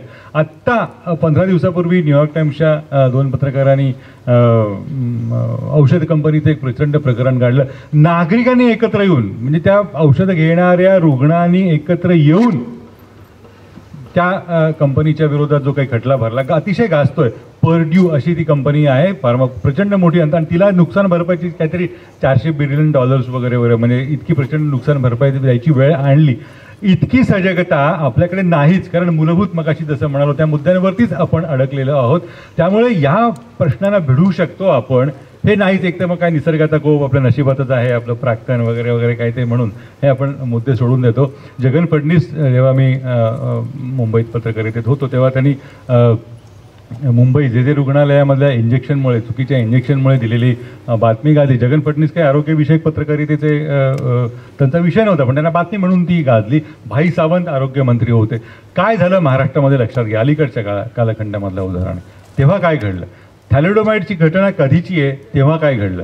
हा मुद्दा हा समाजाच्या प्रगतीचा निदर्शक असतो. आणि त्यामुळे जोपर्यंत आपण आपली बौद्धिक पातळी वाढवत नाही, आणि ती बौद्धिक पातळी वाढवणं याचा अर्थ भावना शून्य होणं, म्हणजे भावना शून्य म्हणजे त्या अर्थाने भावना शून्य नाही म्हणजे अमानुष होणं या अर्थाने म्हणत नाही, पण भावनेला बाजूला ठेवून कर्करीत विचाराच्या अनुषंगानं, बुद्धीच्या अंगाने विचार करणं, हे ज्या वेळेला व्हायला लागेल त्यावेळेला या सगळ्याचा मोठा बदल दिसून येईल. नाहीतर तिसरा मुद्दा जो मला म्हणायचा त्या मुद्द्याकडे येतो, नाहीतर आपण फक्त बाजारपेठ म्हणूनच शिल्लक राहू, आणि तसेच आत्ता आहोत. कुठल्याही म्हणजे 1919 साली ज्या वेळेला हे साम्राज्य लयाला गेलं, टर्कीचं ऑटोमन एम्पायर, त्यावेळेला चर्चिलांनी त्यावेळेच्या सरकारला लिहिलेलं पत्र आहे. तर ICI केमिकल नावाची, आता ICI अनेकांना माहिती असेल, विख्यात कंपनी आहे. त्यांनी रासायनिक अस्त्र विकसित केलेली होती. जर्मनीच्या BASF वगैरे अशा मोठ्या जर्मनीच्या काही कंपन्या होत्या, आणि त्यांचं पहिलं महायुद्ध संपलेलं होतं. पहिल्या महायुद्धात रासायनिक अस्त्रांचा वापर मोठ्या प्रमाणावरती झालेला होता. त्याचा संवार आता जो गेल्या वर्षी ज्या चित्रपटाला काय म्हणतात त्याला ऑस्कर मिळालं, त्या चित्रपटाच्या सुरुवातीला त्या गावचा प्रसंग आहे. जर्मनीमध्ये रासायनिक अस्त्र वापरली गेली. तर त्या रासायनिक अस्त्रांचा वापर कुठे करावा असा प्रश्न त्या कंपनीला पडला, ज्या कंपनीने रासायनिक अस्त्र विकसित केलेली आहेत. कधीची घटना सांगतोय मी, 1919 सालची घटना आहे. त्यावेळेला चर्चिल काही पंतप्रधान नव्हते, मोठे राजकारणी नव्हते, संसदेच्या कुठल्या तरी समितीचे काहीतरी होते ते. तेव्हा त्यांनी सरकारला सांगितलं की याची चाचणी, या औषधांची चाचणी, म्हणजे जी औषधं हे कशी औषधं आहेत, त्यातली काही रसायनं अशी होती की जी फवारल्याचं दिसायचं नाही, जाणवायचं नाही, पण ती त्या वातावरणामध्ये राहायची, ज्याचा संपर्क यायचा. त्याचं वर्णन केलं गेलेलं आहे. डोळ्यात 100 सुया टोचल्याच्या वेदना व्हायच्या. मग त्या रुग्णाला हातपाय, कारण तो इतक्या वेदनेने तडफडायचा की कल्पना करा की एक छोटासा किडा किंवा धुळीचा कण गेला की काय होतं, त्या 100 सुया गेल्याच्या वेदना व्हायच्या. अशा वेळी त्या रुग्णाला हातपाय बांधून फक्त मॉर्फिनची इंजेक्शनं देऊन त्याला झोपून ठेवणं हाच मार्ग होता. तो त्या मगाच्या चित्रपटाचं नाव आठवत नाही मला, गेल्या वर्षीचा ऑस्कर आहे, एकाच कॅमेराने शूट केलेला म्हणून तो खूप गाजला. कोणी सिनेमातले दर्दी असतील त्यांना माहिती असेल. तर मुद्दा त्यातला असा की इतकं संहारक रसायनं त्यांनी तयार केलेली होती. या संहारक रसायनांची चाचणी कुठे घ्यावी हा ज्या वेळेला प्रश्न पडला, त्यावेळेला चर्चिल सारख्यांनी असं लिहिलेलं आहे, अधिकृत पत्र आहे, याची चाचणी भारत आणि अफगाणिस्तानच्या सीमावर्ती प्रदेशात घ्या, कारण तिथे लोक गेले तरी कोणी बोंबाबोंब करायला येणार नाही. हे अधिकृत पत्र आहे. ती वास्तविकता आजच्या काळात आपण किती, भारत आणि अफगाणिस्तान का, कारण तेव्हा अफगाणिस्तान हा भारताचाच भाग, म्हणजे संपूर्ण ब्रिटिश साम्राज्याचाच भाग होता, त्याच्यामुळे भारत पाकिस्तान होणं खूप दूरची गोष्ट होती त्यावेळेला. तर त्यातला मुद्दा असा आहे की अशा या सार्वत्रिक अज्ञानामुळे तिसऱ्या जगाकडे एक केवळ ग्राहक बाजारपेठ म्हणूनच बघितलं जातं, याची आपल्याला जाणीव नसते. आणि त्याच्यातनं जो पुढचा मला जो मुद्दा मांडायचा तो होतो तो हा, जगामधल्या सर्वात 2 भ्रष्ट क्षेत्र जर कुठली असतील तर एक संरक्षण उत्पादन क्षेत्र आणि दुसरं आरोग्य क्षेत्र. ही 2 क्षेत्र आहेत, ही भ्रष्टाचारासाठी प्रचंड ओळखली जातात. माझे काही मित्र डॉक्टर्स आहेत, नाव घेणं सांगणं बरोबर नाही, म्हणजे तो अलीकडे सांगत होता की मी काही अतिशयोक्ती करत नाही, पुढचं विधान खूप कर्कश वाटू शकेल, पण त्या भावनेसाठी मी दिलगिरी व्यक्त करतो, पण ते वास्तव आहे. तो म्हणाला की आम्ही या अमुक कंपनीची औषधं वापरावीत म्हणून सिंगापूरची, म्हणजे कशा शब्दात सांगावा हा प्रश्न पडला, सिंगापूरची त्या औषध कंपनीकडून फुकट फेरी आणि सिंगापूरला एस्कॉर्ट सर्व्हिस, सगट ती फेरी, इतकी लाच औषध कंपन्याने, आता एस्कॉर्ट सर्व्हिस मी आणखी तपशिलात द्यायची गरज नाही, इतकी दिली जाते सगळी व्यवस्था. मग हे सगळं का होतं, कारण लोकांना माहीतच नाही, हा प्रकार अमेरिकेत असू शकत नाही, हा प्रकार युरोपमध्ये होऊ शकत नाही. कारण का, तर तिथली जागरूकता, आपली जागरूकता म्हणजे घरातल्या घरामध्ये किंवा जे काही शहाणपणा किंवा व्हॉट्सअपमध्ये फॉरवर्ड करण्यापुरतीच जागे तेवढी, बाकी पुढे जातच नाही आपण, विषयच कळत नाहीत आपल्याला. त्यामुळे हा सगळा परिसर हा आपण ग्राहक म्हणून सातत्यानं वापरला जातो, याची जाणीव आहे का आपल्याला? मला असं वाटतं की ती जाणीव होणं हे फार गरजेचं आहे, अन्यथा केवळ गिनीपिग्स म्हणून आपला वापर होत राहणार आहे. आणि का होतं हे सगळं, याची मगाशी जो मुद्दा मांडला तो एक मुद्दा, वैद्यकीय अंधश्रद्धा, आणि दुसरं हे म्हणजे नवीन काही प्रश्न विचारण्याची जाणीव नसणं. वैद्यकीय याचा सुद्धा एक मोठा गुंता आहे, कारण एक म्हटलं की असा प्रश्न विचारण्याची सवय असायला हवी वगैरे म्हटलं की पारंपरिक विज्ञान वैद्यकीयवाले माझ्या अंगावर नेहमी येतात आणि मी त्यांच्या टीकेचा धनी होतो, अनेकांच्या टीकेचा होतो, त्यातलं एक क्षेत्र ते आहे, म्हणजे आयुर्वेदचा किंवा तत्सम प्रसार करणारे. आता त्यांचं म्हणणं की तुम्हाला याविषयी काहीच माहिती नाही आहे वगैरे, तुम्ही तसे, माझं म्हणणं असं आहे की तपासून बघा. म्हणजे मी शरदनी डहाणूकरांच्या बरोबर त्यावेळेला KEMमध्ये जेव्हा मी अर्थविषयक नियतकालिकात होतो त्या प्रयोगामध्ये जोडला गेलेलो होतो, त्यावेळेला बाजारपेठेमध्ये स्मरणशक्ती वाढवणारं औषध आलेलं होतं की हे औषध घ्या आणि तुमची स्मरणशक्ती वाढवा. त्या औषधामध्ये एक विशिष्ट फळ हा घटक खूप महत्त्वाचा होता. तपशील सांगत नाही कारण मग तुम्ही म्हणजे मग सगळंच सांगितल्यासारखं होईल, मग त्याचं नाव, त्या कंपनीचं नाव, पहिलं नाव वर नाही का वगैरे असे सगळे मुद्दे येऊ शकतील. तर तो त्यातला मुद्दा खूप महत्त्वाचा आहे.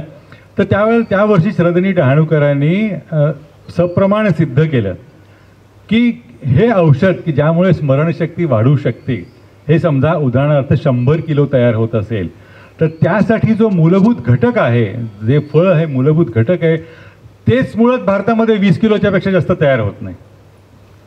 आता ही अंधश्रद्धाच आहे, वैद्यकीय अंधश्रद्धा आहे की जो घटक मुळातच 20 किलो त्यापेक्षा कमी तयार होतो, त्याच्यावर आधारित 100 किलो उत्पादन स्मरणशक्ती वाढवण्याने तयार होतं. आता परत गंमत अशी आहे की ती वाढली की कमी झाली हे मोजणार कसं?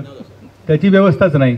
म्हणजे जे जे मोजता येत नाही आणि प्रयत्न असा असतो, ज्यांच्या हातात अधिकार असतात त्यांच्या बाबतीतला हा सत्य विधान आहे. त्यांचा प्रयत्न असा असतो की आपलं यश, आपलं जे काही कौतुक आहे ते मोजताच येऊ नये. म्हणजे ते अगदी निश्चलनीकरणाचा मुद्दा असेल किंवा आणखी कुठलाही मुद्दा असेल, मोजता आलं नाही की माणसं सुखी असतात. शक्यतो मोजता येऊ नये लोकांना. कारण मग आता स्मरणशक्ती वाढली की नाही तर हरकत नाही, वाढत असू शकेल, असं काही औषध असेल तर हरकतच नाही. पण मग एक 100 जणांना ते औषध दिलं आहे, त्यांची स्मरणशक्ती क्ष होती, ते औषध घेतल्यानंतर क्ष अधिक 1 झाली, असं तरी दाखवून द्या ना. तेही दाखवायचं नाही. सर्व ही व्यवस्था ही अनुमान धपक्यावर ज्याला म्हणतात मराठीमध्ये, त्याच्यावरती चालेल असाच सगळा प्रयत्न आपला. निश्चित जे काही असेल ना ते टाळायचंच. त्याच्यामुळे मला सतत असं वाटतं की आपले वेशभूषासुद्धा तशीच असते. तर कोट शिवायचा म्हटलं ना की तो अगदी अचूक शिवावा लागतो. डावा खांदा उतरला, उजवीकडचा उतरला, असं चालत नाही. त्यापेक्षा कुर्ता बरा, इकडून तिकडे ढगळ झाला तरी हरकत नाही. धोतर शिवणं खूप सगळ्यात सोपं, कारण काही कमी जास्त झाला तर काही कळूच शकत नाही. पण तसं होत नाही ते. आणि हे कुठल्या मुद्द्यापर्यंत येऊन पोहोचलेलं आहे तुम्ही कल्पना करा. मी म्हणजे विषयांतर होईल असं तुम्हाला वाटेल, तसं अजिबातच नाही. तुम्ही आपल्या इकडच्या एका मुलाला पत्ता विचारा, कुठल्याही व्यक्तीला पत्ता विचारा, 25 वर्षाच्या 30 वर्षाच्या, तुम्हाला हवे त्या व्यक्तीला, आणि त्याच वयाच्या अमेरिकेमधल्या किंवा युरोपमधल्या व्यक्तीला पत्ता विचारा. आपल्याकडचा सांगेल सरळ जा. आता तो कुठून बोलतो आणि सरळ जा म्हणजे कुठे हे माहिती नाही. म्हणजे फोनवर सांगत असेल तू सरळ ये, आता मी सरळ इकडे जायचं का इकडे जायचं, त्याच्यामुळे हा पहिला तिथपासून घोळ सुरू होतो. आणि उजवीकडे वळ, उजवीकडे त्याच्या का माझ्या उजवीकडे, मुद्दा तिथपासून. दुसरा शंका क्रमांक 2, आणि 4 पावलावरती मारुतीचं मंदिर लागेल. आता 4 पावलं त्याची का माझी, काही नाही, काही विषयच नाही. म्हणजे नुसता हा असा सतत घोळ घालत राहायचा आणि जे जे अस्पष्ट असेल त्यात आनंद मानायचा. आता हाच पत्ता तुम्ही इंग्लंडमधल्या किंवा म्हणाल अमेरिकेमधल्या तिथल्या मुलांना विचारून बघा.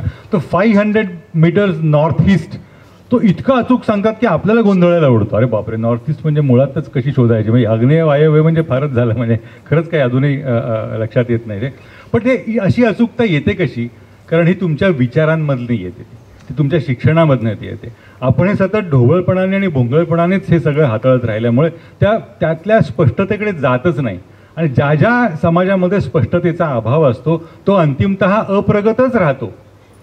हे वाईट विधान आहे, मला कळतंय, पण हे सत्य आहे. जोपर्यंत आपल्या विचारांमध्ये स्पष्टता येत नाही तोपर्यंत ही परिस्थिती अशीच कायम राहणार आहे. ती स्पष्टता आणणं गरजेचं आहे, आणि ती स्पष्टता आणण्याचा सगळ्यात मोठा भाग म्हणून हा जीवनावश्यक क्षेत्र म्हणून आरोग्यविषयक मला फार महत्त्वाचा मुद्दा वाटतो. आत्ता करोना काळात मी हे बघितलं.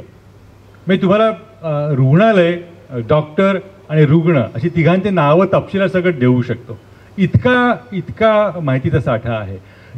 ही औषधं कशी द्यावीत, किती द्यावीत, कुठलाही काहीही धरबंद नव्हता. जे औषध 40,000ला वगैरे विकलं जातं, जे औषध कधी द्यावं, टोसिलिझुमॅब का तत्सम नाव त्याचं आहे, ते इंजेक्शन कधी द्यावं याचे तपशील निश्चित केले गेलेले, ते पाश्चात्य देशात अचूकपणे पाळले गेले. ते काहीतरी एकदाच द्यावं, त्याचे तपशील आहेत, त्या तपशिलामध्ये जात नाही, पण ते दिवसात 3-3दा दिलेले रुग्णालय मला माहिती आहेत. आम्ही ते बातम्या छापल्या, त्याच्या गेलेत, माणसं गेलेली आहेत.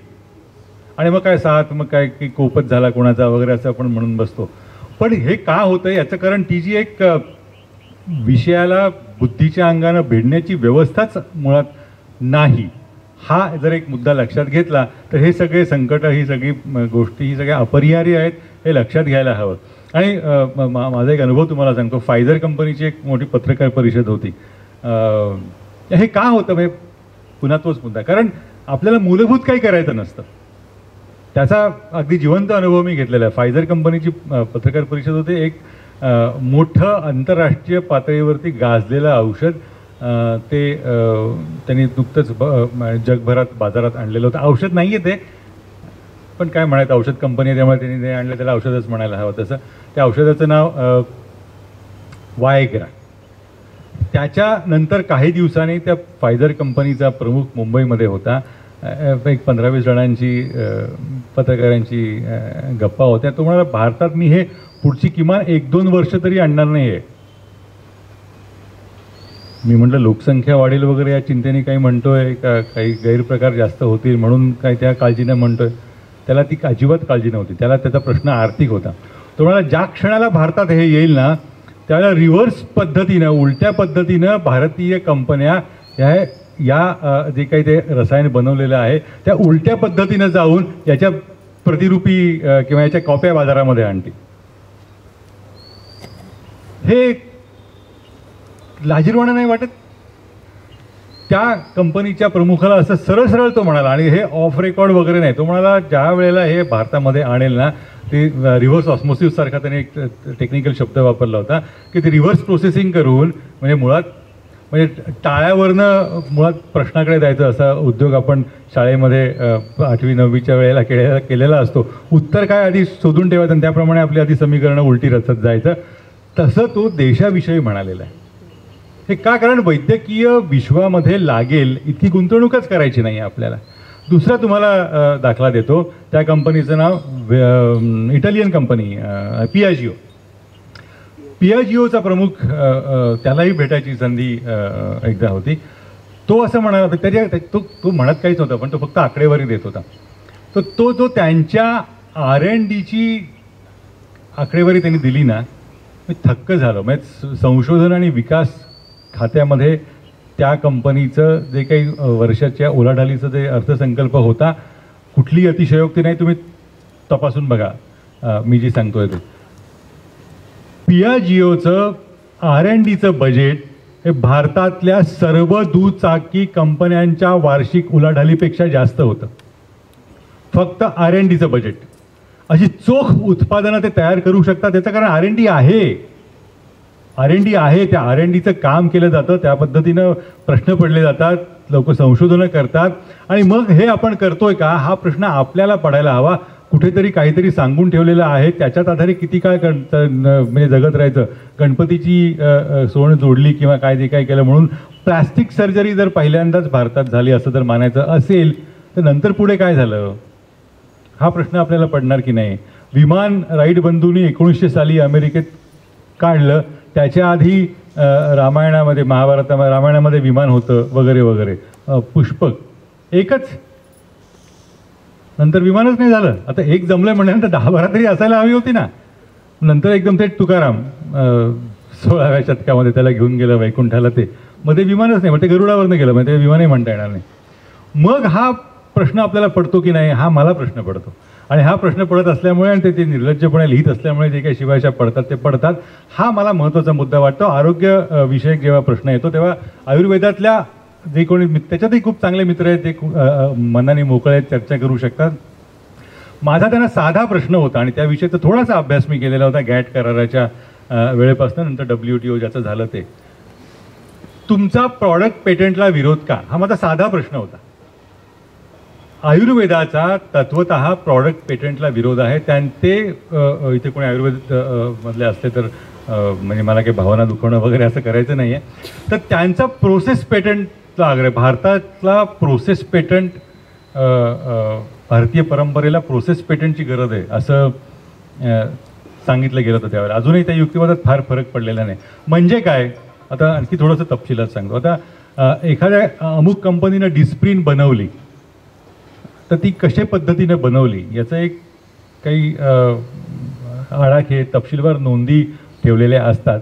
आणि मग त्या औषधाला डिस्प्रिन नाव घेतलं तर मी जर तसंच औषध बनवलं तर डिस्प्रिन हे नाव मी घेऊ शकत नाही, कारण ते नाव त्या कंपनीचा अधिकार आहे.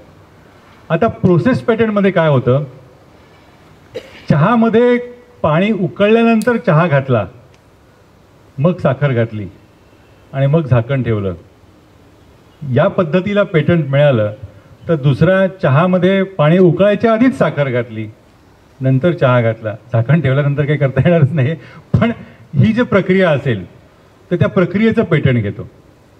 आता याच्यात थोडासा गोंधळ कुठे होतो, थोडासा गोंधळ असा होतो की यामुळे काय होतं की एकाच नावाची अनेक औषधं बाजारामध्ये येतात. कुठे जारिष्ट नावाचं समजा तर तुम्ही काढा असेल, किंवा त्रिभुवन कीर्ती, ही अगदी लोकप्रिय औषध आहेत. किती कंपन्यांच्या त्रिभुवन कीर्ती आहेत हे तुम्ही बघून घ्या, खूप आढळतील तुम्हाला. आता हे विविधतेमध्ये एकता म्हणून आहे का असं तरी हरकत नाही, मग विज्ञान विषयक आपण मुद्दा बाजूला ठेवूया. पण या त्रिभुवन कीर्तीची पद्धत काय, त्या त्रिभुवन कीर्तीची पद्धत काय हे तरी आम्हाला सांगा ना. माझा कशालाच विरोध नाही आहे, म्हणजे मला म्हणजे खूपच मोकळेपणाने सांगतोय, माझा त्या दृष्टिकोनाला विरोध आहे की हे सिद्ध होऊ द्या ना. 10,000 जणांना अमुक वेळेला डोकं दुखत असेल तर डिस्प्रिन दिली, तर त्यातल्या 9,999 जणांना जर ती लागू पडली तर ते औषध म्हणून सिद्ध होतं. साधं गणित आहे. 10,000 काय 10 लाख असते. एबोलाची चाचणी लसीची जेव्हा येत होती त्यावेळेला काहीतरी 22 लाख लोकांना तिच्या चाचण्या दिल्या गेल्या.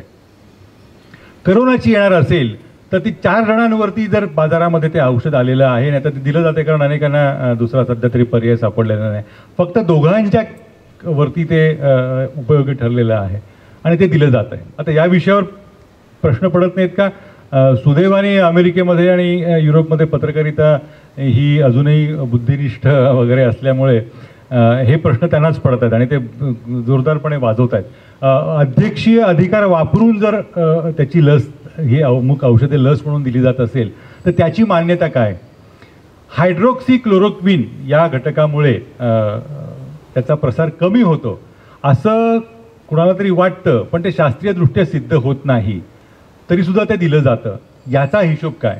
आणि मग ते अमेरिकेचा अध्यक्ष मानणार, ती मागणी करणार आम्हाला भारताने हायड्रोक्सीक्लोरोक्विन द्यावं, आणि आनंदाने आपण देऊन टाकलं असं म्हणणार, आणि मग हे हास्यास्पद आहे हो. म्हणजे या हास्यास्पदतेचा त्याची जाणीव आपल्याला आहे का, हा मला मुळा प्रश्न पडतो. याचं कारण जोपर्यंत तुम्ही या मुद्द्यांना भिडत नाही ना, म्हणजे विज्ञानामध्ये हा सूर्य हा जयद्रथ बाप दाखवण्याचा श्राद्ध कर सरळ साधा सोपा हिशोब असतो, आणि तसा तो असायला हवा. उगीच भावनेचं ओझो इतिहासात लिहून ठेवलेलं आहे, परत पूर्वजांना काय वाटेल वगैरे त्याच्याशी घेणं देणं असता कामा नाही आहे. मला औषध आहे, मी पैसे मोजलेले आहेत, त्याची व्यवस्था असायला हवी. त्यातनं एक पुढचा मुद्दा, चौथ्या मुद्द्याकडे येतो, शेवटच्या मुद्द्याकडे. त्यामुळे एका शब्दाचा आपल्याकडे विपर्यास केला जातो. तो काय? तो व्यावसायिकता.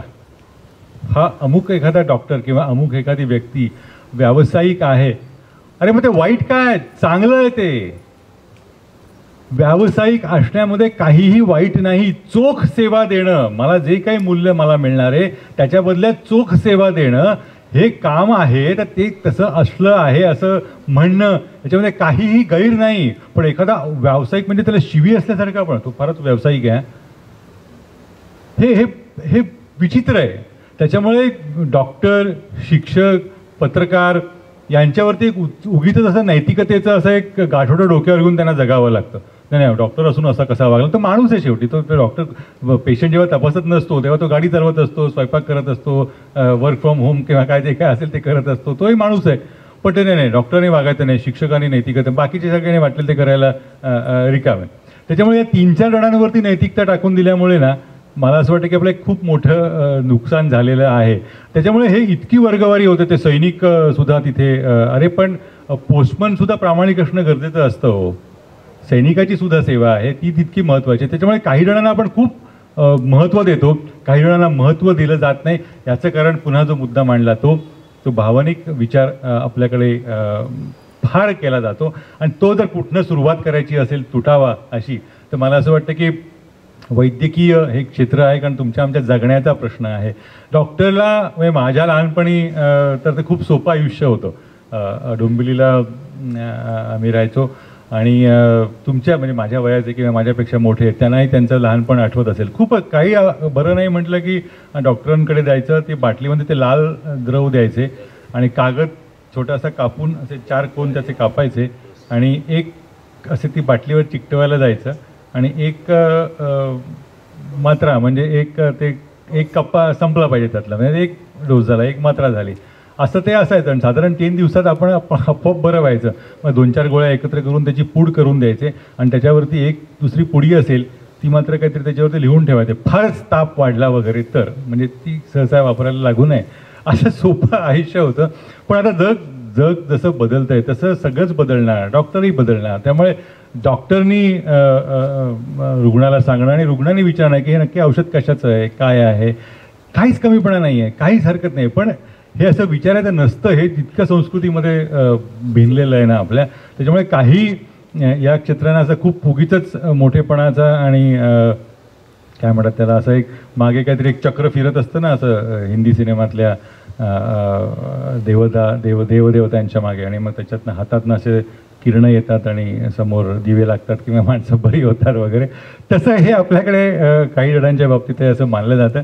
मला असं वाटतं की हे सोडायला हवं आणि या बुद्धिनिष्ठतेचा जितका प्रसार व्हायला हवा तितका तो करायचा प्रयत्न आपण सगळ्यांनी करायला हवा. जे जे विचार करू शकतात त्यांनी तो करायला हवा. आरोग्य ज्ञानेश्वरी हा त्यातला एक तसा उपक्रम आहे. म्हणजे त्यांनी प्रसूती कशी व्हावी याच्याविषयी ते कित्येक वर्षापूर्वी ते मांडलेलं तत्त्वज्ञान आहे. तेव्हा मला आठवतं आहे, म्हणजे मी त्यावेळेला त्यांच्या त्या विधानाने हादरून म्हणण्यापेक्षा थक्क झालो होतो. ते डॉक्टर जोशी असं म्हणाले की त्यांना आठवतं की नाही माहिती नाही, शेंबूडसुद्धा नाकातल्या गुरुत्वाकर्षणाने पडतो, तर बाळ कसं नाही पडणार, ते तसं पडू द्यावं ना. झोपून प्रसूती करण्याच्या ऐवजी जर ती बसून करायची किंवा अशी त्यांची त्यावेळेची मंडणी होती. अजूनही ते सातत्यानं त्या विषयावर बोलत असतात. पण हा मूलभूत मुद्दा आहे की नाही, पण तो तसा नाही विचार केला. आता ती अभिनेत्री नाव विसरलो, पाण्यामधली प्रसूती किंवा बस, आता हे सरसकट होतं आहे. पण असे विचार करणारे आहेत, हा विचार होतो. आणि मला असं वाटतं की बाकी कुठल्याही कशा गोष्टीपेक्षा ना विचाराचं स्वागत करायला हवं. आणि जो पर्यंत ज्या काळापर्यंत आपण विचाराचं स्वागत करू शकतो त्या काळापर्यंत आपली प्रगती होऊ शकेल, होत राहील. विचारांचं जेव्हा एकंदर अस्तित्व संकटात येतं त्यावेळेला आपण स्तब्ध झालेलो असतो, हे कृपा करून लक्षात घ्या. तो कालखंड आता तसा आहे का, हा प्रश्न आपणच आपल्याला विचारायला हवा. भारतीय सायन्स काँग्रेस अतिशय पवित्र जागा असते ती. त्या विज्ञान परिषदेमध्ये होणारी भाषणं जर बघितली तर म्हणजे काळजी वाटते. म्हणून फायझरसारखी कंपनी असेल, ग्लेनमार्कसारखे एखादा अपवाद वगळता, तर या सगळ्या कंपन्या इथे का तयार होऊ शकत नाहीत. आपल्या फार्मास्युटिकल इंडस्ट्री ही सर्वसाधारणपणे जेनेरिक औषधांमध्ये किंवा बल्क ड्रग्समध्ये मोठ्या प्रमाणावरती काम करत असते. पण स्वतंत्रपणे एखादा अणुरेणू एखादं औषध शोधलं आहे, जसं IT सेक्टरचं झालेलं आहे. जगातले सगळ्यात जास्त अभियंते IT सेक्टरमधले भारतात नाही येतात, पण एक गुगल आपलं नाही, एक ट्विटर नाही, एक फेसबुक नाही, एकही उत्पादन ITचं नाही आहे. तसं आरोग्य क्षेत्रामध्ये म्हणजे उत्तम डॉक्टर हे बाहेर जाऊन चांगलं काम करतात, संशोधनाचं असेल. कारण संशोधनाला आपण महत्त्वच देत नाही. मला जेव्हा मी न्यूयॉर्क टाइम्सच्या कार्यालयामध्ये गेलो होतो, तो किस्सा सांगतो आणि थांबतो. थॉमस फ्रीडमन त्यावेळेला मला खूप आवडायचा. म्हणजे असं आपल्या आवडीनिवडी असतातच ना, म्हणजे तरुणपणी कधी वपू काळे आवडत असतात, पण आता आवडतील असं नाही. तर तसा थॉमस फ्रीडमन मला त्यावेळेला खूप आवडायचा. तर त्याला भेटायला गेलो होतो. तर त्याचा किस्सा ऐकला आणि मी एकदम असा थबकलो, अरे बापरे, असं होऊ शकतं का आपल्याकडे. तो मूळचा अमेरिकेचा, अर्थातच अमेरिकी पत्रकारितेमध्ये आहे. तर तो भूगोलामध्ये विशेष शिक्षण घेण्यासाठी ऑक्सफर्डला आला. मला त्यावेळेला प्रश्न पडला, तर मी 10वी नंतर वडिलांना म्हणालो असतो की मी आता भूगोल जरा शिकतो, तर काय भिकेचे डोहाळे लागलेत म्हणून त्याला हाकलून द्यायला हवं, अशी सरसकट प्रतिक्रिया आली असती. जे शिकायला हवं, नागरिकशास्त्र 10 मार्कात संपतं, कशाला शिका वगैरे वगैरे. तर तो भूगोलाचं शिक्षण घ्यायला तिथे येऊ शकला. म्हणजे भूगोलात शिकायचा विषय आहे हे मुळात आपल्याला हेच मुळात अजूनपर्यंत तरी माहिती नाही. कारण 10वी नंतर मुलांनी काय करावं, म्हणजे मला तर घरातली तितकी विनोदी वाक्य ऐकायला येतात नाही की तुला 99% मिळालेत ना, मग तू मेडिकलला जा. 98 मिळालेत का, मग तू इंजिनिअरिंगला जा. अरे म्हणजे काय दोन या वेगळी क्षेत्र आहेत, दोघांच्या मेंदूमधल्या संवेदना वेगळ्या आहेत. इतकाही विचार न करता जर आपण समाजामध्ये मला असं वाटतं वापरत असू तर काळजी वाटायला हवी. आणि ती काळजी वाटत असेलच आपण सगळे सुजाण आहात. त्या काळजीला स्पर्श करण्याची संधी या भाषणानं दिली, या इथल्या सहभागांना दिली, म्हणून त्यांचे आभार मानतो. ऐकून खूपच वाईट वाटलं असेल, खूप जास्त कटू बोलला दिवाळीच्या पूर्वसंध्येला वगैरे वगैरे, तर मला खूप आनंद होईल. कारण चांगलं बोलणाऱ्यांची आसपास इतकी संख्या मोठी आहे की वाईट काही आहे हेच याची आपण जाणीव आपल्याला नाही आहे. त्याच्यामुळे खरं वास्तव जे काही घडतं आहे तसं सांगत गेलं तर त्याविषयी कटुपणा निर्माण होतो. पण तसा निर्माण न होता आपण त्याकडे सकारात्मकतेने बघायला हवं. कारण सर्व गुणसंपन्न असू तर काही प्रगतीची गरजच राहिलेली नाही आपल्याला. पण तरीसुद्धा जागतिक अर्थव्यवस्थेमध्ये, जागतिक औद्योगिक क्षेत्रामध्ये किंवा जागतिक संशोधनामध्ये आपण कुठे आहोत हे एकदा तपासून बघा. माझ्यावरती विश्वास ठेवू नका. केंद्र सरकारतर्फे वारंवार दरवर्षी आकडेवारी प्रसिद्ध केली जाते. विज्ञान आणि तंत्रज्ञानासाठी केली जाणारी तरतूद बघा, मग तुम्हाला कळेल की मी म्हणतो त्याच्यामध्ये किती तथ्य आहे. 1% आपण विज्ञान तंत्रज्ञानाच्या संशोधनासाठी खर्च करत नाही. शिक्षणावरती अजूनही 2.5% पेक्षा जास्त आपली मजल गेलेली नाही. अमेरिकेचा अर्थसंकल्प, अमेरिकेची अर्थव्यवस्था $20 ट्रिलियन इकॉनॉमी असेल, तर त्याच्या एकंदर जागतिक त्यांचा जो अर्थव्यवस्थेचा आकार आहे, तर 13% अर्थसंकल्प हा शिक्षणावरती खर्च होतो.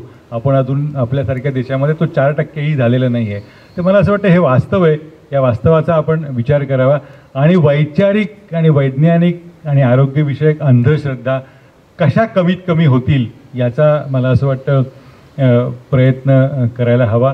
त्यासाठी डॉक्टर जोशी आणि अन्य काही वैद्यक जे प्रयत्न करतात त्याला लोकसत्ताची नेहमीच साथ असते. कारण विज्ञानविषयक विचार पसरवण्याला विचार पसरवणं हे मला असं वाटतं हे नैतिक कर्तव्य आहे. त्या भावनेतनं अतिशय नम्रपणे मी हा पुरस्कार स्वीकारतो. त्यासाठी संधी दिल्याबद्दल आयोजकांचे मनापासून आभार. आपले सगळ्यांचे आभार. दिवाळीची खरेदी आणि मग ते मुखपट्ट्या सांभाळत पिशव्या आणि ते सगळं करत अशा अवस्थेमध्ये सुद्धा आपण इथे मोठ्या संख्येने आलात, म्हणजे मर्यादित संख्येने आलात. मोठ्या संख्येने म्हटलं तर गुन्हा होऊ शकतो. आणि जे कोणी ऑनलाईन किंवा अन्य मार्गाने बघत असतील त्या सगळ्यांचे मनापासून आभार. पुन्हा एकदा धन्यवाद. प्रश्नोत्तरं मला माहिती नाही आहेत किंवा नाही, पण विषयाच्या अनुषंगानं काही असतील मुद्दे माझ्या परीनं, माझ्या मतीनं द्यायचा प्रयत्न करीन. धन्यवाद.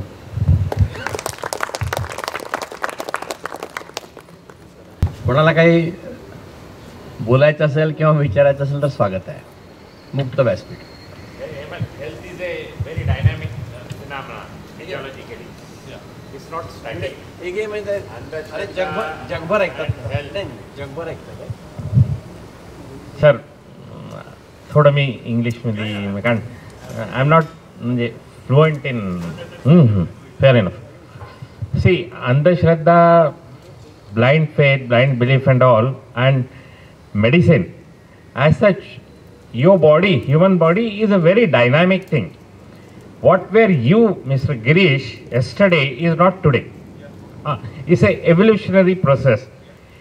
In relation with that, things happen. The disease or the disorder which happens on the first day, fever on the first day and the 10th day, they are different. It gives a different picture. The disease may be the same, typhoid on the first day for your understanding, and the 10th day it differs. And not necessarily that the way it should be presented in you should be presented simultaneously in do that. It differs from person to person. So this one I appreciate, I am very proud, fine, fantastic. But HCQ is said, this all has to be seen in relation with the present requirement of this one, HCQ for you, hydroxychloroquine. I have been taking for 27 years. I am 66 years old. Fortunately in my house and all, we are all safe. We did not contact. I am a practicing physician. HCQ is not a drug to be discussed. It has its own value. We cannot just say that HCQ is useless drug and all. It has established its own scientifically said uses in the medicine, and it has been found that maybe 40% and all. Our Indian Medical Association had carried out a recent study on 1,000 doctors, registers 1,000 doctors, and they are finding Hemant, it is with Hemant. Hemant is taking HCQ. So we have to see most of the things as far as allopathy and medicine is concerned in relation with the different phenomena. So statically understanding, statically trying to analyze is not justification to our Yeah, science. absolutely. I mean, what you say Thank you very is, much. scientifically correct. That's exactly was my point. It's a medicine. I mean, many people take it for. My understanding is obviously limited because I'm not a professional medicine or medical doctor. Arthritic related issues and all that. But that's fine. But the issue arose when it was being seen as a kind of a panacea for preventing COVID-19. That was the issue. HCQ per se is not a debatable point. I mean, that's not an, even in this case also, IMA, Lancet, everybody differs from, their own cases. Like, They have their own interest. that's exactly, that's the point. It's the Indian product. Yeah. HCQ is an Indian product. My point is, raising the issue brings out the point you just said, they have their own interest. And that's what we should be doing. I mean, why someone is recommending something? If that's the case, then that it should be brought to the fore that why Indian practitioners found it useful and while West is opposing it, just because Indian companies are manufacturing it, processing it. If that's the case, that has to be reported. 2 studies from the Britain, UK That's exactly. have found So it useful. my point Whereas is, some of the studies, yeah, I'm sure you must have understood that. My point is that there is nothing in whatever faculty you are in, I am in, or whoever is in, there is nothing like final truth. absolutely. It keeps on evolving. Exactly. And so our effort will be to bring out as much truth as possible and still claim that it's not the final truth. So HCQ, definitely there is some good quality. It must be told. There must be something cardiac related issues. In some cases it is found that palpitation or some other issues arose. Very rare. Yeah, that's what. Very That's rare. what. Yeah. So the vaccine trial was stopped because just only one patient was found to have side effects. So that's what the science is, and I appreciate that. I mean, the company didn't say it was a UK company. It didn't say 99 people were perfectly fine. Only one had a minor problem. But the taking note of that one minor problem is science. And HCQ is good. HCQ is good, no doubt about it. There are some limitations about HCQ. Absolutely, everything will have plus, minus, whatever. So we as a society should be able to discuss those. That's what my point is, and that's absolutely humble way of putting it, because I'm none of the experts, many of them I'm seeing here. That's what. Thank you. Trump said that about which one you were referring to.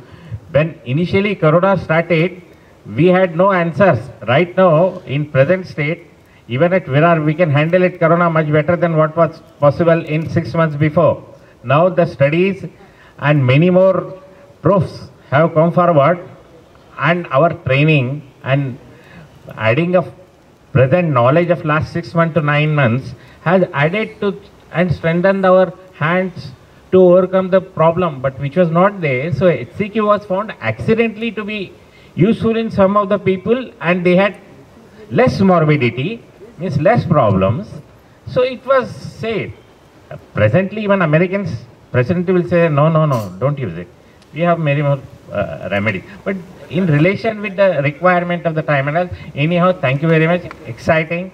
You are wonderful. I am very proud of it. Thank you. झाला 5 minutes last. आम्ही तुम्हा सगळ्यांचे आभारी आहोत. गिरीश सरांचे आभारी आहोत. कोरोनाची risk घेऊन तुम्ही आलेत, मनापासून आभारी आहेत.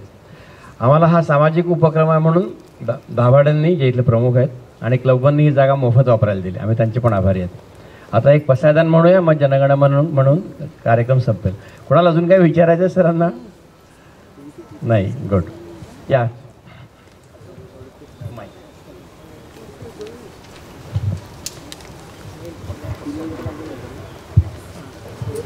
डॉक्टर वंदना वरकर लीड करतील. हां, आपण सगळे म्हणूया ना.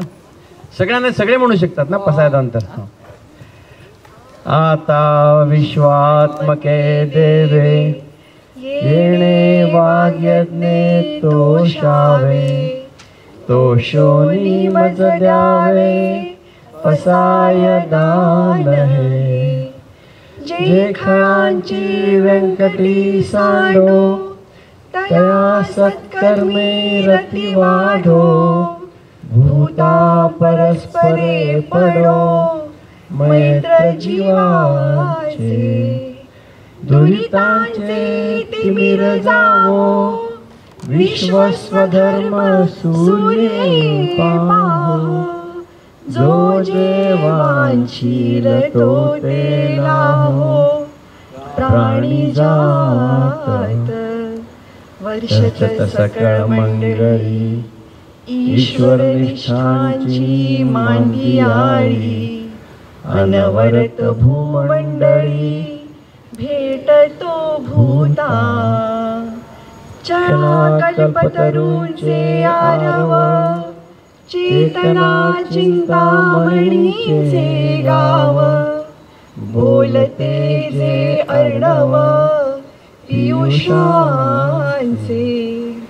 चंद्रमेघे अलांछन, मातंड जे तापहीन, ते सर्वाही सदा सज्जन, सोय रे होतो, किंबहुना सर्व सुखी पूर्ण होनी तिन्ही लोकी, भजिजो आदि पुरुषी अखंडित, आणि ग्रंथोपजीविये विशेषी लोके ये, दृष्टा दृष्ट विजये होवावेजी, येथ म्हणे श्री विश्वेश्वरावो, हा होईल दान पसावो, येणे वरे ज्ञान देवो, सुखिया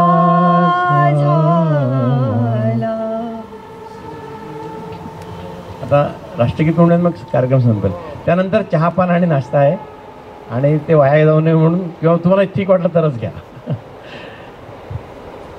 जनगण मन अधिनायक जय हे भारत भाग्य विधाता, पंजाब सिंध गुजरात मराठा द्राविड उत्कल गंगा, विंध्य हिमाचल यमुना गंगा उज्जल जलधि तरंगा, तव शुभ नामे जागे, तव शुभ आशीष मागे, गाहे तव जय गाथा, जनगण मंगलदायक जय हे भारत भाग्य विधाता, जय हे जय हे जय हे, जय जय जय जय हे.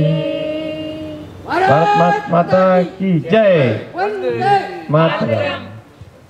चला, धन्यवाद.